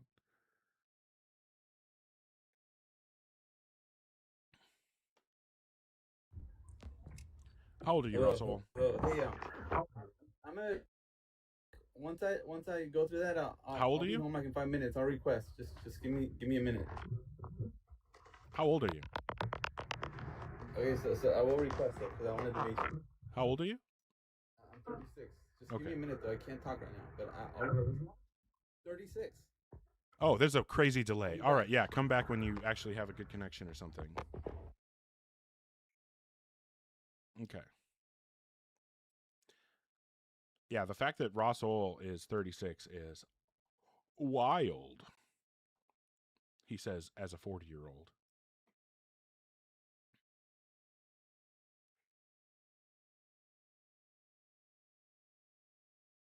Can you imagine? Unbelievable.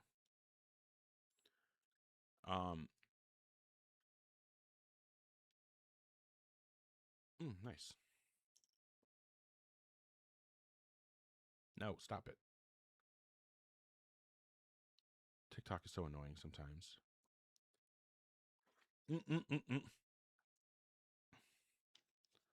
I've got a lot of things to say about that, Philo Dragon, but I'll keep my mouth shut.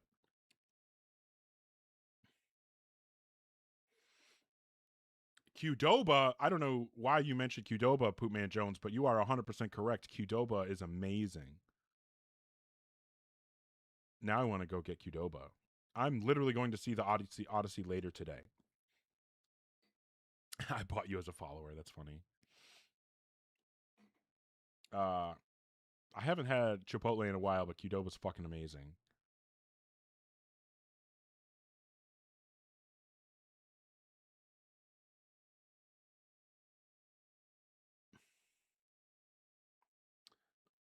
Hopefully, the Odyssey's good. I've heard kind of mixed reviews, but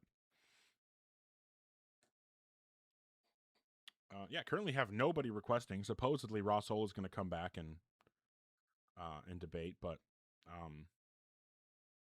yeah, I don't know. It seems to be going okay, Daniel. We were graced with Monkey Boy's presence for a while. That was cool.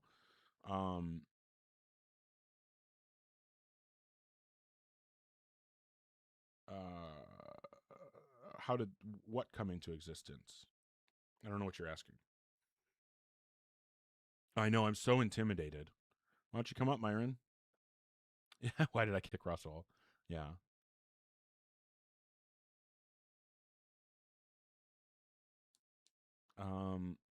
What have we got? What have we got?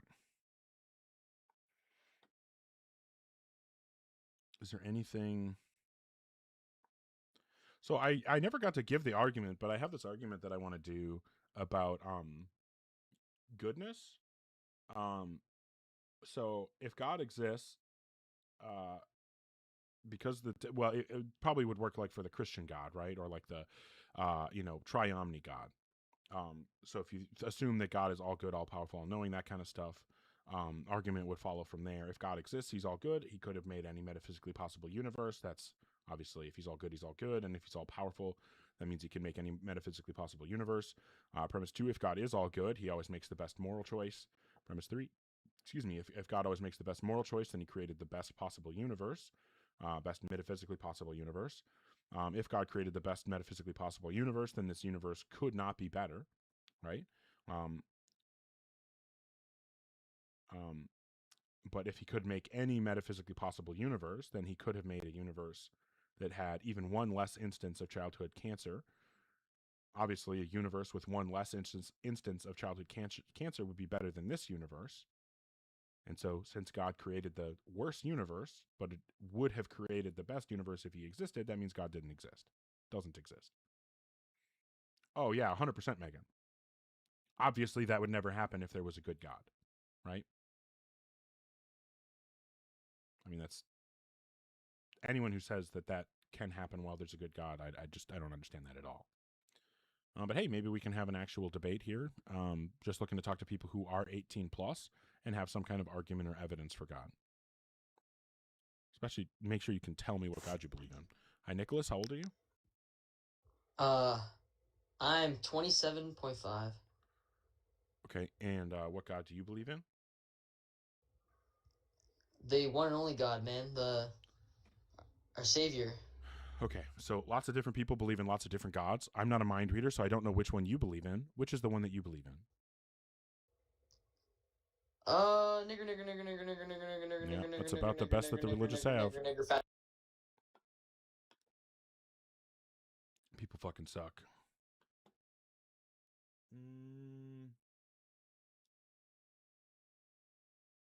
And of course, I don't remember.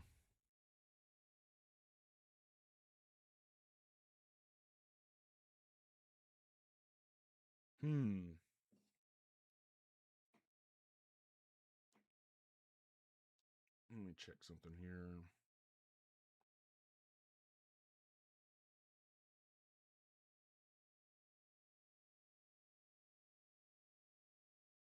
Yeah, I'm sure this is really fun right now, but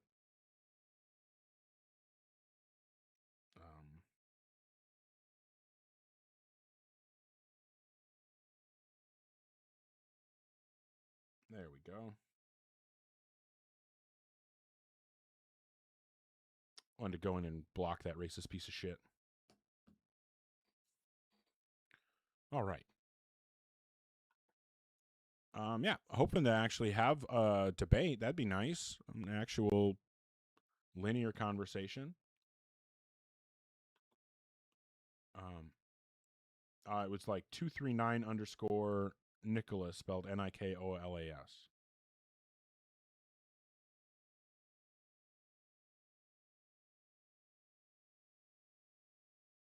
Okay, so yeah, if there is anyone who has any argument or evidence for God, as long as you're an adult, feel free to come up. Obviously, yeah, there is no evidence for God. If you think that I need to join, just hit the request. There's a icon with a pink and blue people, right? Like little icons, one behind the other. You click on that, and it'll bring up a box that has a request button, and you click on that.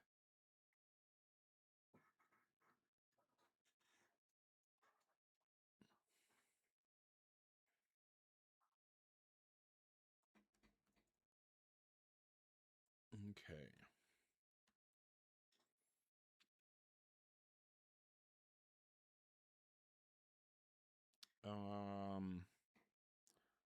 No shock that Raw Soul hasn't come back. Absolutely nobody's surprised. But yeah, if you're in the guest queue or thinking about joining, make sure that you are 18 plus and you have some kind of argument or evidence that would provide justification to believe in a God.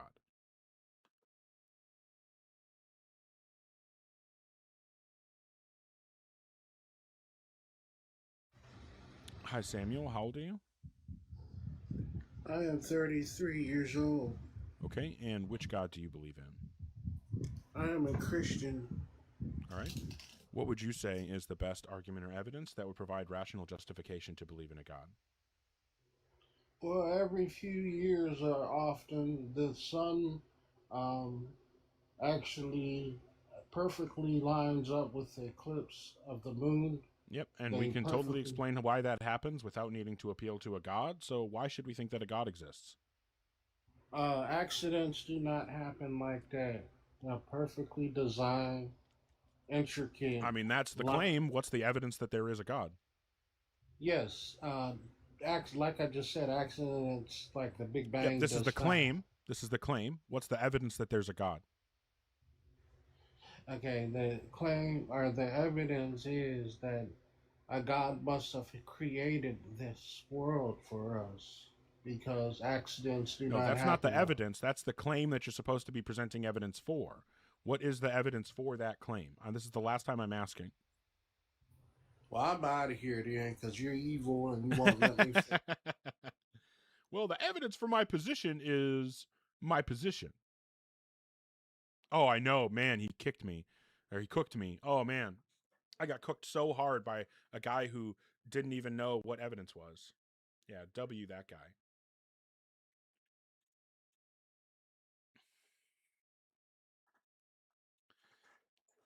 All right.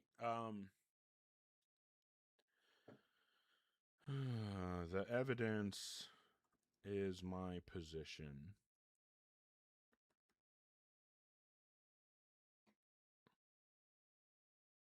Okay. Yeah, if you're in the guest queue or thinking about joining, make sure that you're 18 plus. You can tell me what God you believe in, and you actually have a substantive argument or some evidence that you can present.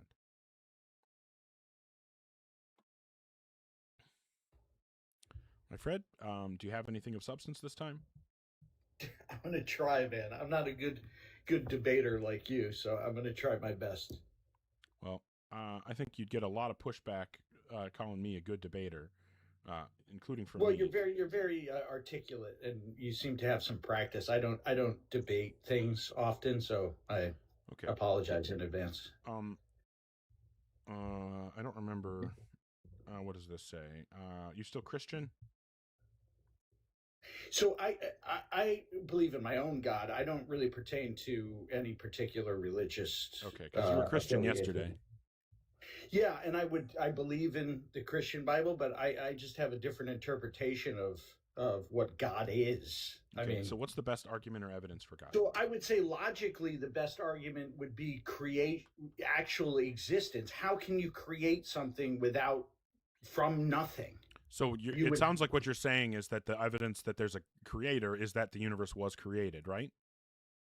Existence. I wouldn't say created, but yes. Okay, well, why should we think that there needs to be a God? Like, as far as I can tell, you still haven't presented any evidence. You've just made an assertion. So this is where we differ, right? Because no, you just need to present evidence for the claim. Your claim is that there needs to be a God in order for things to exist. So what's the evidence for that claim? Can you answer how? No, you're not supposed to be asking me a question, Fred. You're supposed to be presenting the evidence for your position. What is the evidence for your position?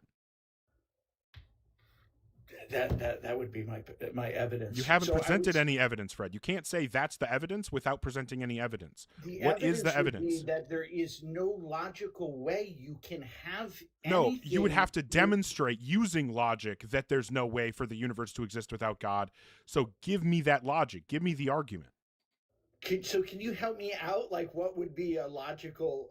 No, because there is no such logical argument. If I just tell you there can't be a God because it just doesn't logically make sense for there to be a God, does that now give you reason to not believe in God?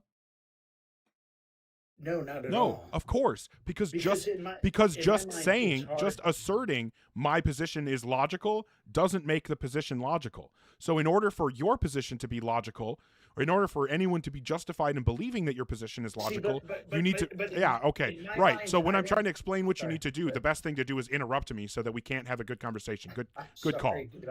So what I'm trying to explain is if you want anyone to think that your position is logical, you need to present the logic that supports your position. That's what you should be doing right now. Okay, so first, the interpretation of the word God, you're coming from an interpretation as if God is a personified actual thing. Does God exist? Yes. Okay, and what do you call things that exist? That would be like a thing, right? A being? An object with existence? Everything is God. Does anything... Every single thing. This is where the mix-up is. So God is God all good? Is God all good? Is God all good? No, absolutely not. Okay, so you believe in just like, what is the point of God then? If God is just the universe, I believe in the universe. So what do we disagree on? This is the whole point right now, sir. Just answer the fucking question, Fred. I'm answering the No, question, you're not. bro. Either the next thing you say is an answer to the question, or I'm dropping you. Bro, you're a power trip. Yeah, I know. I'm on a power trip because I want to can't you actually just have an engaging conversation. I actually want to move the conversation forward. bro. Okay, so then answer the goddamn question. Why you gotta start getting with goddamn you? Okay, so we don't need the meta. We don't need the bullshit. If that's all you want to talk about is the language that I use and not actually giving the arguments, then there's no reason to talk to you. If you're in the guest queue or thinking about joining, make sure that you're 18 plus and you have some kind of argument or evidence that will provide justification to believe in a God. When I say meta, I'm saying M-E-T-A, meta. Well, begging in the chat to get brought up gets you skipped. So if you're in the guest queue or thinking about joining, make sure that you're 18 plus and you have some kind of argument or evidence that would provide justification to believe in a God. Yeah, I agree, Matt. There was no argument from Fred, and he did the same thing yesterday, and guess whether or not I'm going to bring Fred up again in the future.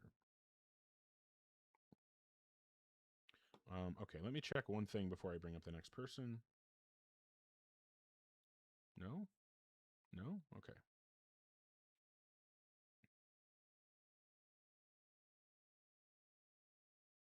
Okay, here we go. I'm less convinced of determinism today than I was a while ago. Hi, Aiden. How old are you? Hello. Hi. What's up? I'm 18. And what God? Or not 18, sorry. 20. I'm sorry. I was thinking of your 18 plus rule, and I was what I said. Fair enough. What God do you believe in? I believe in Christian God. Okay. And what would you say is the best argument or evidence that would give us a reason to believe in God? I would say the consistent natural law and free will that we have to choose right and wrong, and give us the understanding that there is a God. Okay, what do you mean when you say free will? So free will, the explanation of free will means that every day when we wake up, we have a choice. No, I just need you to. I don't need you to like. I don't need the like illustration. I just need a direct definition of the term free will and how you're using it, because that term is used in a lot of different ways. Free will. I guess I kind of explained it. It's just the choice. Free will is basically me being able to choose what I want to do. Okay, so you mean free will is actually having the ability to have done differently? Yeah, having the ability to choose. Okay, okay. I'm being very specific with my wording so that I understand what you're saying. And when you reword what I asked when your response, that doesn't actually tell me if my wording was correct or not. So I want you to just respond yes or no if this wording is a correct a representation of what you're saying. When you say free will and the ability to choose, do you mean actually having the ability to have done otherwise? Yes. Okay. So what you mean is, like, for example, if I'm standing in the grocery store deciding whether to pick, which cereal I want to pick, and I choose, Fruit Loops, that if someone with a time machine wound the clock back and everything else was exactly the same, it would have been possible for me to have chosen Cheerios instead? I feel like that's a really weird way of explaining free will. Well, no, we're discussing what free will means, and if you're saying that free will includes the ability to have done differently, then the answer to that thought experiment would be yes. You are saying that even if every other antecedent factor was exactly the same, I would have been able to choose Cheerios instead of Fruit Loops. Yeah. Okay, so what you're saying is that your conception of free will is a choice that is not grounded in the reasons we have to choose. Yeah. Okay. I think... So then what it sounds like is your conception of free will requires that choice to be generated randomly and without reason behind it. I don't believe in that kind of free will, and I don't see how saying, because then what that means is that we're not in control of our choices. If that concept of free will is what you agree with. No. I am telling you a concept of free will that I'm speaking of Right, the and I'm trying to concept of verify that I'm understanding correctly. You said that you include in your idea of free will the actual ability to have done otherwise. And as the thought experiment that I just discussed shows, if it's actually possible for me to have chosen Cheerios instead of Fruit Loops, then that must mean that whatever my choice is based on, it isn't any antecedent condition. It isn't my thoughts at the time. It isn't my desires or my beliefs. It isn't what's happening around me or any ways that I've been influenced. It must just be completely random and outside my control. You're just complicating that. What I'm not trying to complicating explain. anything. I'm trying to You are. understand the view. I am explaining it to you. I am saying that there is a free will that every person has when they are born. Right, and Whether what you does free believe it or will not, mean? Whether or not. How would you let me explain it instead of interrupting me? I am trying You- to have a conversation. Yeah, with you you need like to you have actually with so describe, many you need to people. actually define the term That's when what I'm I'm asking you trying for the to do. definition. I'm So- trying to explain it. Okay, to you, then but you just cut me give off the every time I definition. speak. Yes, if what you're saying isn't just the definition and there's anything extra, I'm going to cut you off again. So what's the definition for You're free gonna will? cut me off because I'm trying to. Yeah, explain because what you're something doing you're right not now is why understanding. you're getting cut off, because you're not giving the definition. Give the definition of free will. The definition of free will is an understanding of life in your own mind and being able to choose what you want to do when every single day. It is an understanding in your own mind of being able to choose what's right and what's wrong, what's good or what's evil. You wake up, that's why there's murder. That's why there's evil. That's Okay, why no, there's I wrong. just want That's to. I'm why just there trying to is nail good. down exactly what free will is. Now, typically, the conception of libertarian free will is going to involve two things. It's going to involve the ability to do differently and being in control of your actions. Do you agree that free will involves the ability to do differently and being in control of your actions? Yes. Okay. Without The a doubt. problem is that I'm trying to explain to you, Aiden, is that those two things seem to be inconsistent. So I need you to help me understand how it's possible to have both of them at the same time. The thought experiment that I gave you about standing in the grocery store picking what cereal or deciding what cereal to choose demonstrates that it can only be one of those two things, because if it's the case that I have the option to do differently, then that means that my choice isn't grounded in any control that I have, because my control is going to be grounded in my reasoning, the antecedent condition, how I'm feeling that day, what other influencing factors are happening around me. If it's true that all those, my reasons and the other things that are influencing me, allow me to choose, then what that means is that in any given situation, I can only make the choice that those reasons lead to. However, if you're saying that, in fact, I could have chosen Cheerios instead of Fruit Loops, that means that my choice isn't grounded in all the reasons that I have, because if it was, I would only be able to make that one choice. Instead, you're saying you're trying to preserve the ability to do differently, but when you preserve the ability to do differently, you destroy the concept that we're actually in control of our choices. So again, I don't think you can have both at the same time, but you're saying that your conception of free will involves both at the same time. I need you to square that circle for me. How can you have both of those at the same time? What the topic I'm trying to get to. I'm is- just trying to understand free will, because clearly your argument relies on free will. I know. So answer my question. Okay, what would please rephrase or state your question again and let me answer it. I need you to provide me a demonstration of how it's possible to both have the ability to do differently and be in control of our choices at the same time. Do differently and be in control of our choices at the same time. Yes. How is it possible for both of those things to be true at the same time? Okay, how do you wake up in the morning and choose between two cereals? Well, from my perspective, Yeah, my how can you make that choice? Are you asking me the question? Yes, I am. Okay. How can you well, make then, that choice? Well, then it's probably a good idea to let me answer instead of interrupting me as soon as I start talking. Okay. So, from my perspective, I think that choice is made as a result of antecedent conditions.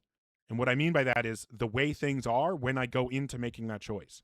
I think that choice is determined by all the reasons in my head that I have either to choose one or the other, or to, avoid one or the other, or maybe I'm being influenced by subliminal advertising or something, or maybe I had a conversation yesterday with one of my friends about how much I miss having, you know, Cinnamon Toast Crunch in the mornings when I was a kid. So like maybe those factors are happening in my mind. And so then when I walk into the cereal aisle to choose which one I want to pick, which one I want to buy, all those factors, all those impulses are in my head. And then I use my reflective agency to weigh the pros and cons. And then I make a decision based on all that information. From my perspective, there's no possible way, given all of the exact same conditions, that I could have chosen differently. So if I'm in control by being able to do that reflective process, that seems to necessitate that I can only make the one choice that I make. You're saying that you think that it's possible both for me to be in control of that reflective process and to also be able to do differently. I don't see how those two things can both be true. Okay, so let's take this into a broader point. Let's say this is life or death. Let's say this is your choice to kill somebody. Okay, let's say I want to murder this guy because it conveniences me. I had a really rough childhood. I have really bad. How is this showing me that trauma. those two things can exist together? Listen, let me explain. I didn't interrupt you. If I want to murder this guy because he has hurt me somehow, and I've had a really rough childhood, I am reflecting on my childhood, and I could make the choice to kill that guy. But then I don't, because I have the choice not to, even though my thoughts are telling me to, because I had a really rough childhood and I'm reflecting on that childhood. Yeah, and now you need That to is the demonstrate. choice. Now you need to demonstrate that given all of the same information, the same desires and impulses, that you could have chosen the opposite. That's what The you're supposed to be desire impulse is, demonstrating. like I said, my trauma. What if I was beat? Right. No, 100 times when I Aiden, was a Aiden, kid? you're What not if I- understanding. You're not understanding. Okay, Clearly, in the scenario you've described, you have reasons internally. You feel like you have some reasons to commit the violent act, and then you also feel that you have reasons not to. You, through your and then through your reflective agency, you reflect on those reasons to act one way and the reasons to act another, and you decide, all things considered, I should not be violent in this scenario. Right? Exactly. Okay, what you need to demonstrate is why we should think that, given all the same impulses and the same reflective process of evaluating them, that you could have come to the opposite conclusion. I could have given in on those impulses. Right, you need to demonstrate that. That's the claim. Why should we think that you could go through the exact same reflective process with all the exact same information and the same dispositions as a person and come to a different conclusion? I don't think that's possible. You're trying to demonstrate that it is. Because it all boils down to a choice. Yeah, that's what you're trying to demonstrate. That's what I am demonstrating. No, you haven't That's why demonstrated you it. You're just chose- asserting that's why it. you chose. No, you're That's just why you're asserting it. choosing one cereal. That's why you're choosing one cereal over the other one. Yeah, That's you're why just asserting it choosing to be again. So violent I'm going to and not ask one violent. more time. What you need to do, it's genuinely, this you're is not understanding. the reason that I'm not understanding how this answers my question is because it doesn't answer my question. Because I've already answered it. No, you're not Just answering stop. the question. You need to demonstrate that it's possible to both have the ability to do different and be in control of the choice. If you can't do that, then I don't know where we can go from here. Be different and control of the choice. Right, because if you have control of the choice, then that means that you're using your reflective agency built in with all of your personal dispositions to reflect on all the reasons you have to act in one way and the reasons you have to act in other ways, and then you make a decision, all things considered, based on your dispositions and the reasons present, which way you're going to act. You need to demonstrate that one person having exactly the same dispositions and reasons to act in some ways versus others could make different decisions based on that same information and somehow still be in control of the process. So what is the difference between us and a computer? Are we programmed? Okay, so you're just not even going to try? No. I'm just saying, like, are we programmed? Okay, 'Cause so what this you're is your saying last is that we're opportunity. I programmed. need you to actually give a response or I'm just going to move on. Dude, I'm asking you, are we programmed? You're saying that our mind has a set choices already pictured in our head because we can't have a decision. No, and, that's not what I said. Yeah, okay, well, what'd you say then? This is You the last said- this is the last time I'm explaining it. What I'm saying is that if I'm in control of my choices, that means that I'm considering all the reasons I have to act in any particular way given the situation, and I'm using my reflective agency, guided by my dispositions as a person, to determine, all things considered, which action I should take. Your claim is that somehow, with all of the exact same reasons to act in any given way and the exact same dispositions as a person, that I could evaluate those options differently and make a different choice. I don't understand how that's possible. I need you to explain how that is possible. I'm gonna be honest. I don't know how else to explain it for you. Every person has a choice. Every person has a decision. Okay. Well, I don't want to just hear you preach more about free will when you clearly don't understand the topic. As far as I can tell, either it's possible to do different, in which case we're not in control, right? Because that means there would be some random thing that's making the determination, right? Like, some people want to say there's like quantum indeterminacy in our neural connections, and that's what like allows free choices to be made. But that means that it's the quantum indeterminacy happening that is allowing free choice, not our actual agency, right? So it seems like either our agency is involved in the choice or it's random, but I don't see how you can have the ability to do differently and agency be involved. Okay.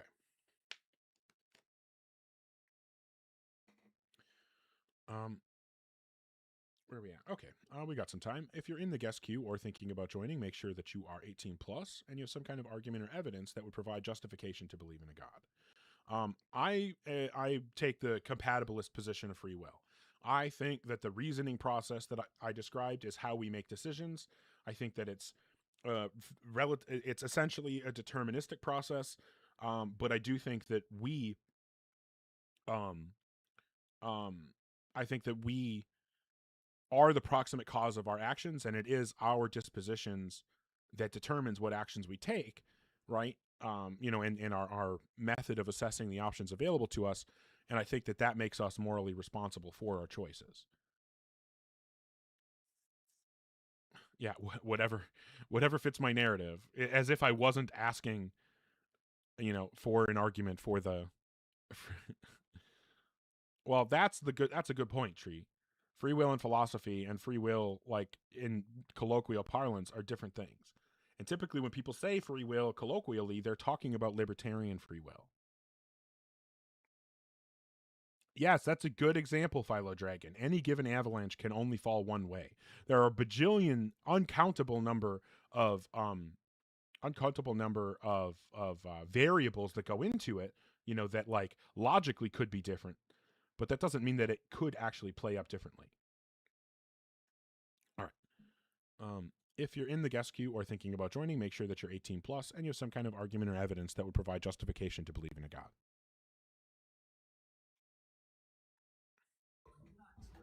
Hi, Goat. How old are you? 21. And what God do you believe in? Muslim God. Cool. And what would you say is the best argument or evidence that would provide justification to believe in a God? Beginning of the universe. Why should we think the universe began? Because I see no other alternative other than a God-centered universe. Okay, so you're just saying it's an argument from incredulity? Incredulity. I'm sorry, I've never heard of it. Like you're saying, incredulous? Yeah, incredulity just meaning I can't imagine it being some other way than this way, so it must be this way. That's a logical fallacy. Okay, and could you explain why it's? Are you just saying because it's like personal bias? Well, why is it a fallacy?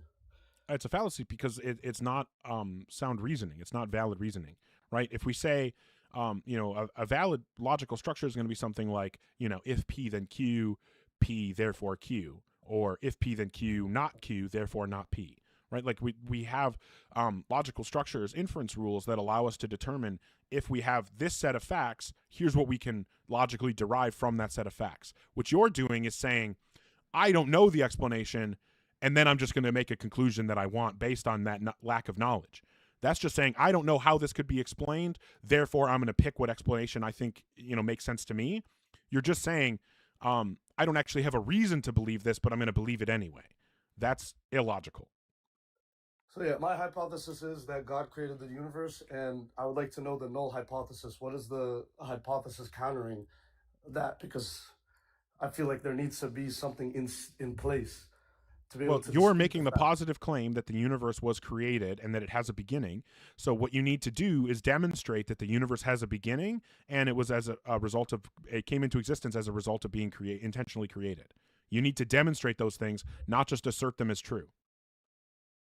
So, how could the opposite, like for example, how could you? That's demonstrate not the not my job to demonstrate, like to give your argument for you. Do you have anything that would support your claims? Yeah, I would say the way in which the universe was built, it couldn't have been created without an intelligent creator. Yeah, that's the claim. I'm asking if you have a way to support the claim. Yeah, that's the only logical. No, that's the claim. If it's logical, then you could give the logic that supports that claim. That's what I'm asking you to do. Right. So the way in which that there's life on Earth, for example. The way in No, which I the need you solar to system was set up- demonstrate that the universe had a beginning. That's where we're at right now.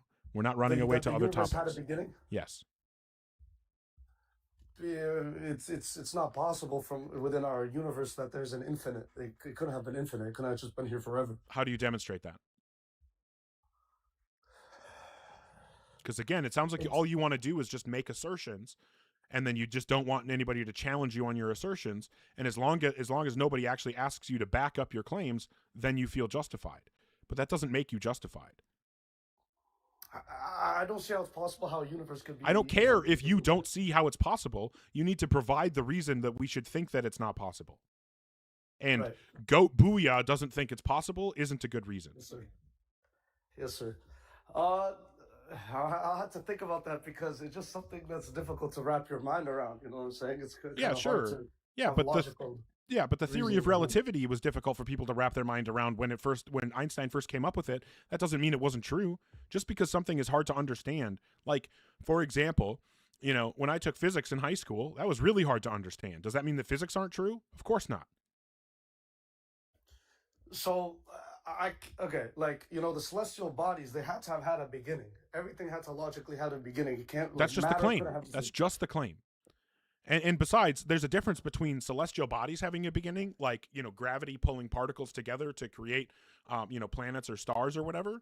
That's totally different than saying the universe came into existence. Because when things in the universe are created or come into existence, it's stuff that already existed being rearranged into new stuff, right? Like when I was born, the matter that made up my body didn't pop into existence out of nothing. Right? It was other stuff that already existed being rearranged to make me. In the same way, when a star comes into existence, it's stuff that already existed being rearranged by gravity into the shape of a star. So if we're talking about the universe coming into existence, that's a completely different kind of coming into existence. That would be stuff coming into existence from not existing at all. So just because we see things come into existence in the sense of stuff that exists being made into new stuff, that doesn't mean that we can then conclude that there was a state of nothing existing and then stuff just popping into existence with or without a God behind it. Right. To be honest, I don't think I could give you evidence for why the universe is finite. So I think that it had a beginning. I don't think it's. I really don't understand how I could provide proof for that. To be completely frank with you. Okay. Do you have anything else? Yeah, I mean, so what's your rebuttal to the fact that the universe was perfectly crafted for life? I don't know as much about Islam as I do about Christianity. Does Islam also believe that God is like all good, all knowing, all powerful, that stuff? Omnipotent, omniscient, yeah, pretty much. Okay. I'm so sorry. What was the actual question that you asked? About the fine tuning. universe being okay, fine tuning if you want to call it. Yeah. Okay, cool. So, if God is all good, all knowing, all powerful, then that means that if he exists, he'd be able to create life with any set of physical constants, right? Okay. Sorry. Repeat that. So, if God exists, the God that you're talking about, since he would be all powerful, he would be able to create life no matter what the physical constants in the universe were, right? he would be able to. Yes. Okay, fantastic. And if he can create life with any set of physical constants, then that means that the hypothesis that he exists wouldn't make a prediction about what physical constants there are because he can make life with any of them, right? Yeah, okay. Yeah. Right. Yep.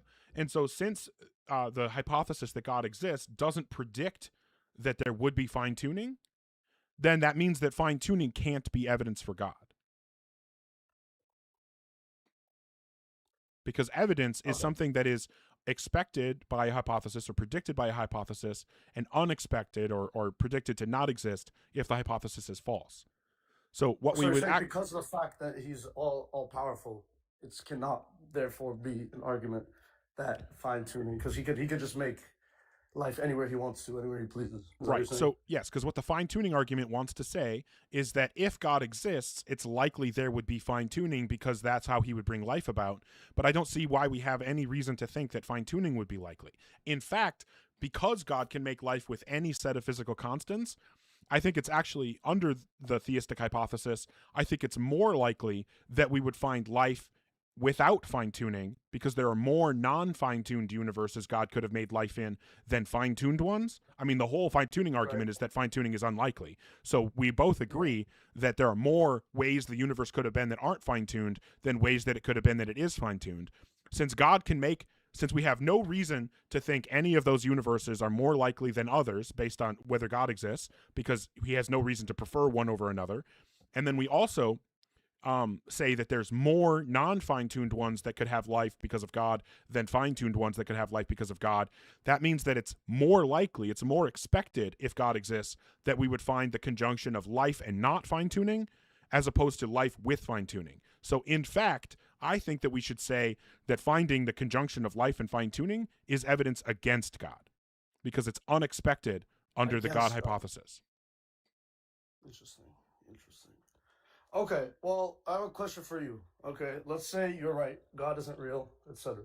Do you think that theism has a positive impact on society, regardless of whether God is real or not? Right? No. Do you think it still instills like good morals into people, and it has a positive? No. No, because the Christian Bible says it's okay to own slaves. The Quran says it's okay for husbands to beat their wives. As far as I know, every religion has stuff like that. So you think society is better off without theism? Absolutely, yes. Okay. Well, I'm gonna stick to political debates because this is too difficult for me. I'm not gonna lie to you. Well, I do appreciate that more than most people I talk to, you at least engaged in the questions and were willing to have the conversation. So I sincerely. I try, but it's kind of it's very difficult to find logical, all this stuff is very, very, you know what I mean? Very theoretical. I don't know. I feel like it's very difficult to have logical arguments with this type of thing. At least with politics, I can see tangible things. I don't know. I feel like it's just easier to debate politics than God existing or not. Well, I'll tell you a cheat code to make debating God way easier. Go ahead. Become an atheist. The debates get so much easier because you actually have logical arguments that way. Okay. Actually, I do have a good question about you. What's your opinion on the concept of hell? I guess I'm not sure what you mean by that. Well, I mean, so you don't believe in hell at all? Correct. Of course. Okay. Do you think it's morally right to have a hell? For example, like the biblical version of hell. Do you think it's moral or immoral? It's wildly immoral. Wildly immoral. Yeah, so, it's extremely evil. Yeah. Okay, I would say it's more evil than the Holocaust, which was extremely evil. So, do you think the Christian God is evil? Yeah, I think that if the God of Christianity exists, it's evil. Yes. Do you think, therefore, is that one of your rebuttals against God as well? Because it is not possible for God to exist because he is evil, therefore he's not all good, therefore... Well, it's one of the reasons why the Christian God can't exist, because it would have to be both all good and evil at the same time. So the Christian God can't exist because it's just defined as a contradiction. But that doesn't mean that no God exists. Right. So are you just against the Christian God, or do you think there could be potentially a power out there, or No, I take the same position on God as I take on leprechauns. I know leprechauns don't exist. However, if someone gave me a good argument or evidence that justified believing in leprechauns, I would change my position. So I know God doesn't exist in the same way I know leprechauns don't exist. However, if someone gave me an actual argument or evidence that demonstrated God does exist, I would change my position. I don't know. I think like even with all the scientific and technological advancements, I don't think it's really even possible to give more proof for God. I think it's just something that's so paradoxical and difficult. Well, I just think it's hard to do because it isn't real, because it's a concept that was made up, a long time ago when we had a much worse, level of understanding about the world. And so people just, we're a creature that looks for agency in everything, right? The common example people give is, back in if we go back 50,000 years when we were, living in tribes and hunting and gathering to make our way in the world. If you're walking through the woods and you hear a rustle in the bush, it's much more beneficial for you to assume that it's a predator trying to eat you and run away than to assume that it's only the wind and then you get eaten, right? You're much more likely to pass your genes along if you just assume the things happening around you have some reasoning or agency behind them. So evolution selected for people who were more likely to have the intuitive feeling that things around them are caused by agents and have a reason behind them. So it makes sense that our brains tell us everything has a reason behind it. That's why it's such a common, appealing concept to so many people. But so this is actually an interesting topic. So what's your theory on how it started? Do you think people started like they started the concepts of the Bible for power, or just simply because there needs to be a reason, like you were saying, like for everything to exist and whatnot? Yeah, I think people just make up stories. I think that we are a story-driven creature. We are a story-driven species. Like, the way that we pass down information to our children is stories. Why do you think actors and actresses and movie directors make millions and millions and millions of dollars? It's because we're obsessed with stories. That's the kind of creature we are. And so, and like I said, that's how we tell ourselves moral lessons. Why do you think the most popular movies are these, like, superhero stories where we have good versus evil, and we try to tell ourselves these stories of like, this is what good people do in these tough situations, and this is what bad people do. And like, we have all these movies that explore these different themes. It's because that's how we tell ourselves what kind of people we want to be, and how we teach our children what kind of people we want them to be is through stories. So of course, when we're, 50,000 years ago, when we didn't know anything about how the world worked, what are we going to do? We're going to make up stories about the world and teach it to our children so that they have some apparent understanding of how things work and why things are the way that they are. So that is just like a normal thing that people have always been doing. And I think that as we moved into agricultural and civilized societies, there became more and more opportunities for people to exercise control with those by taking advantage of those stories, and less social incentives to encourage people not to be abusive of those beliefs like that, right? Like when you're living in a small tribe with maybe a few hundred people and everyone there depends on everyone else for their existence, you're probably not going to be able to get away with taking advantage of people to any high degree. Whereas once you get into a civilized society where you've got thousands and thousands of people packed together, you probably can exploit people a lot more and have an easier time getting away with it.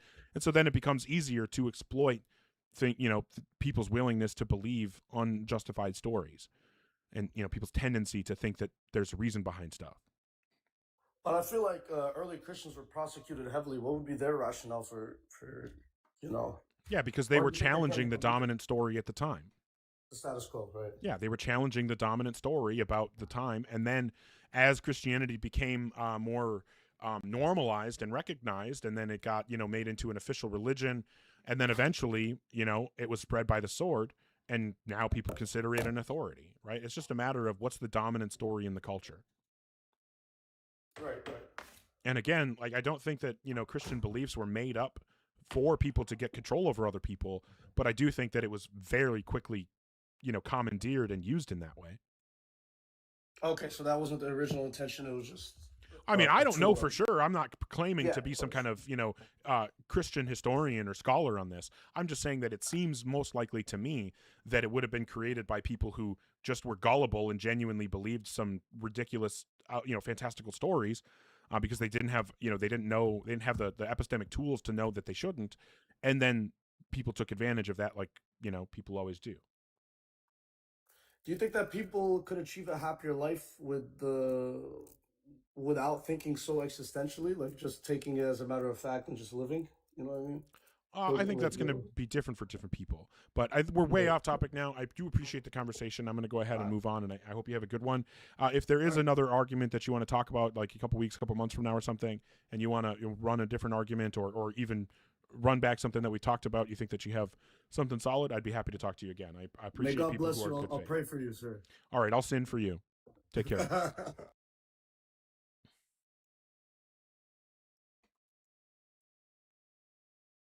Okay. Exactly, Philodragon. You know as well as anybody, people believe things for terrible reasons all the time.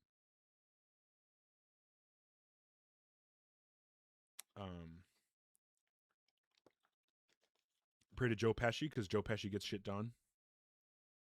All right. Oh yeah, I was going to do this. All right. If you are in the guest queue or thinking about joining, make sure that you are 18 plus and you have some kind of argument or evidence for God. More lives in the afternoon, unlikely. I just don't work on weekends. Hi, Josh. How old are you? Hey, Ogar. I am 36. Can you hear me okay? Yeah, just fine. I feel like we've talked before, but I don't remember specifically. I believe we have. What God do you believe in? I'm Catholic, but I don't necessarily know how that's relevant to your claim. What would you say is the best argument or evidence that would provide justification to believe in a God? Yeah, first, let's go ahead and define terms so I don't straw man your claim here. So what do you mean when you say God? A personal ultimate foundation to reality. A personal ultimate foundation to reality. Okay, what does that mean? So personal meaning that it, has a mind, intention, knowledge, things like that. Ultimate foundation meaning that it has independent existence and everything else that exists in some way depends on it for its existence. Okay. And when you say real, do you mean it must exist within the confines of our existence, or can it exist externally from like our universe? Yeah, I would just take real to be the set of all things that actually exist. Internal or external Regardless to of the dimension. universe. Yeah. Yeah, regardless of dimension or universe, right? Yeah, I mean, I would say as a nominalist, I would want to say that a thing that is real is something that is concrete, meaning that it has, causal power. Okay. So within our universe, within our existence, can you point to me a case under which something has come from nothing? Maybe, but I don't think so. Okay, so if it is the case that it is impossible for something to come from nothing, how do we come into existence? Well, I came from my mom. No, like how do we come into existence? How did your mom come into existence? The one before them, the one before them? What's the origination point? How did they come into existence if something can't come from Origination nothing? of what? Everything. Okay, why should we think that there was once nothing? Because you can't point to a case under which something has come from nothing. No, why should we think that there was once nothing? Again, because you can't point to a case under which something has come from That nothing. seems like an argument for why we should think that there wasn't ever nothing. Why should we think that there was once nothing? Correct. There wasn't ever nothing. I would agree. That Okay, would be so the then what are you positive talking about? conclusion. Neither of us thinks that there was ever nothing. So what are we even talking about? Yeah, so if there's not nothing, then something must have been there to create something that existed Why? outside of these things, right? Why does that because follow? There's no possibility for this How to does that happen ever, follow? right? Yeah, I just explained it to you. No, Would you like me didn't. to You repeat it? just asserted Would you- it. No, yeah, I just explained it to you, actually. I didn't just assert it.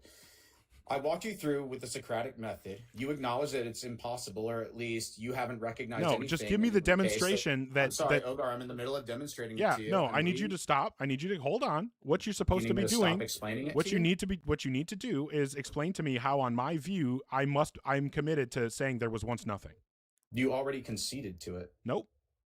Oh, okay. So point to me a case under which something came from nothing. No, you're supposed to be demonstrating that my view is committed to there once having been nothing. No, I'm asking you for evidence based off of your claim where something has come from nothing. Yeah, but that's not relevant to my view unless I'm committed It to there is once having relevant. been nothing. I'm sorry you're not tracking. Sure, yeah. But it is Yo, relevant. help me out. How is it relevant? Yeah, sure. If it's impossible for something to come from nothing, then you can't point to a case how we came to exist. Why would I need to? Because if it is the case that we can't exist, then how are we existing? Why am I committed to the position that we can't exist? Because you're saying God isn't real, therefore it is impossible for there to be a creator of something, therefore it is possible for like something to have come from nothing. No, how did that last thing follow? That seems like a non sequitur. Okay, I'm going to walk you through this one more time. I'll start from the beginning, okay? No, just that last step. Just the last I step can there. explain it. No, I can explain just the it for last you, but I step. can't Just understand it for you. just the last step. Which last step? Yeah, how you said that if you're talking about us not being created or whatever, then that means something came from nothing. But I don't see how that nothing is even involved in this. Nope. See, this is where you're not tracking. So I'm going to walk you through it from the beginning so that you can track. Okay. So first question. No, Is don't it ask me the possible questions. For something to come from nothing. Okay, so don't point don't number ask me one, questions about your claim.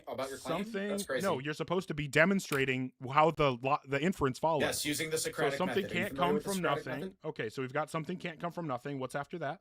Do you concede that something can't come from nothing? What's after that? Sorry, yes or no? Do you concede that something Okay, can't so come you from can't nothing? support your position. This is wait, hold on. We're talking about your claim. What are you talking about? So the first point of your line of inference here is something can't come from nothing. What's next? Do you concede to that? What is next? Do you want to proceed? Do you want to explain your inference or not? Whether or not you We've concede already to it or not. discussed this. Do you want to move I'm not on, or the do you one want me making to? a claim here? We're talking about your claim. I'm you- using the Socratic method to critique your claim. Okay, we're not doing the Stop Socratic running and method. just We're tell not me doing the whether or Socratic not you method. concede. We're not doing the Socratic method. You're We're explaining not your doing line the of Socratic inference. method? Okay, so you're just rejecting the way to critique your own claim. Yeah, you're providing the actual way that philosophy works in critiquing. Oh, claims, the you just way that reject philosophy it? works, right? So, how about you explain the inference? So, the first point is something can't come from nothing. What's How about what's you just after that? answer the question and stop running? Okay, so I'm going to ask one more time. If you You're can't running. give me Look the at it inference, run, y'all. He's fucking running. yep. If you can't give Atheists the cannot inference, then defend we their all own know. claims. We all So know the what that only thing means. they can do So, is what is the burden next shift. step in the inference? Yeah, the next step in the inference is you conceding whether or not something can come. Okay. So, if you cannot provide, oh, I didn't even see that you were requesting CT. If you cannot provide the inference for your position, then there's no reason for us to accept your position. Unbelievable. Yeah, I'm going to go, Ben, with the second option. Oh, yeah, I got spanked. Oh, so funny. Yeah, I don't know if anybody noticed, like, the line of reasoning there was just ridiculous.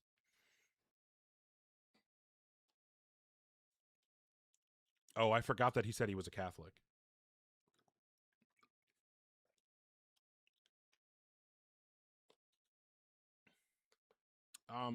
So,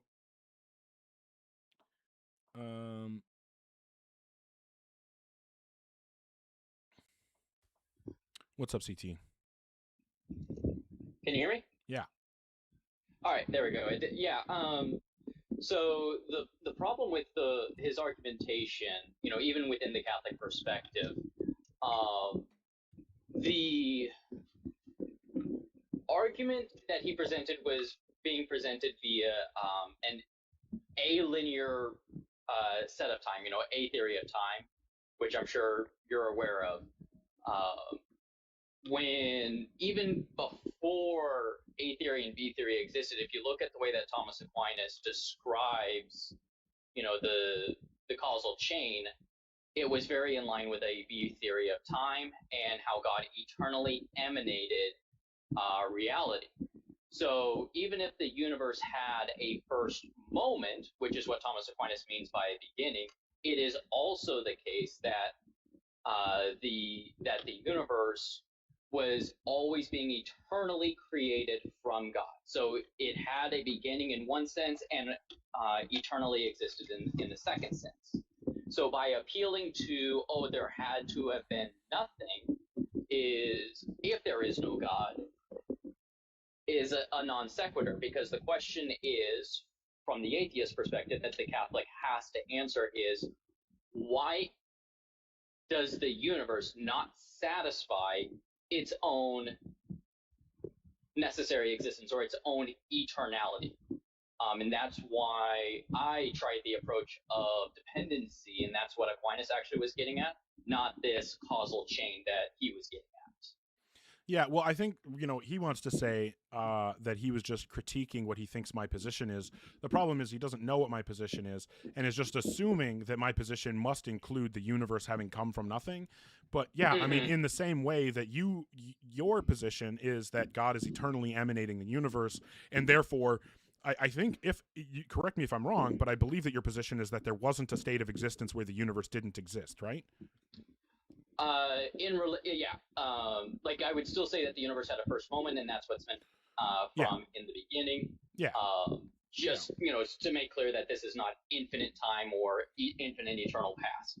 Yeah, I know that you hold to a first moment, and I don't remember if you hold to a last moment. I think you've said yes. I do. Okay. Yes. So you hold to a temporally finite in both directions universe that eternally exists. It doesn't have a coming into existence, right? Yeah. Okay. So I am not sold that there is a universe like that. I don't know whether there's a beginning or an end to time. So like I think all four options are on the table for me, like infinite past and future, finite past, infinite future, infinite past, finite future, finite past, finite future. All of those are on the table in my opinion, from my perspective. Yep. But I think for any of them, I would say that there was never a state of existence where the universe didn't exist, and then a different state of existence where the universe did exist. So I think that we're kind of we both think the same thing there. But the problem that Josh couldn't understand is that because Tree, you're so distracting with your funny comments. Jesus Christ, I don't even remember what I was saying now. We agree that the universe that the universe always existed in Right. some state of affairs. Yeah, in the sense of there wasn't a state of existence where it didn't exist, and then a different state of existence where it did.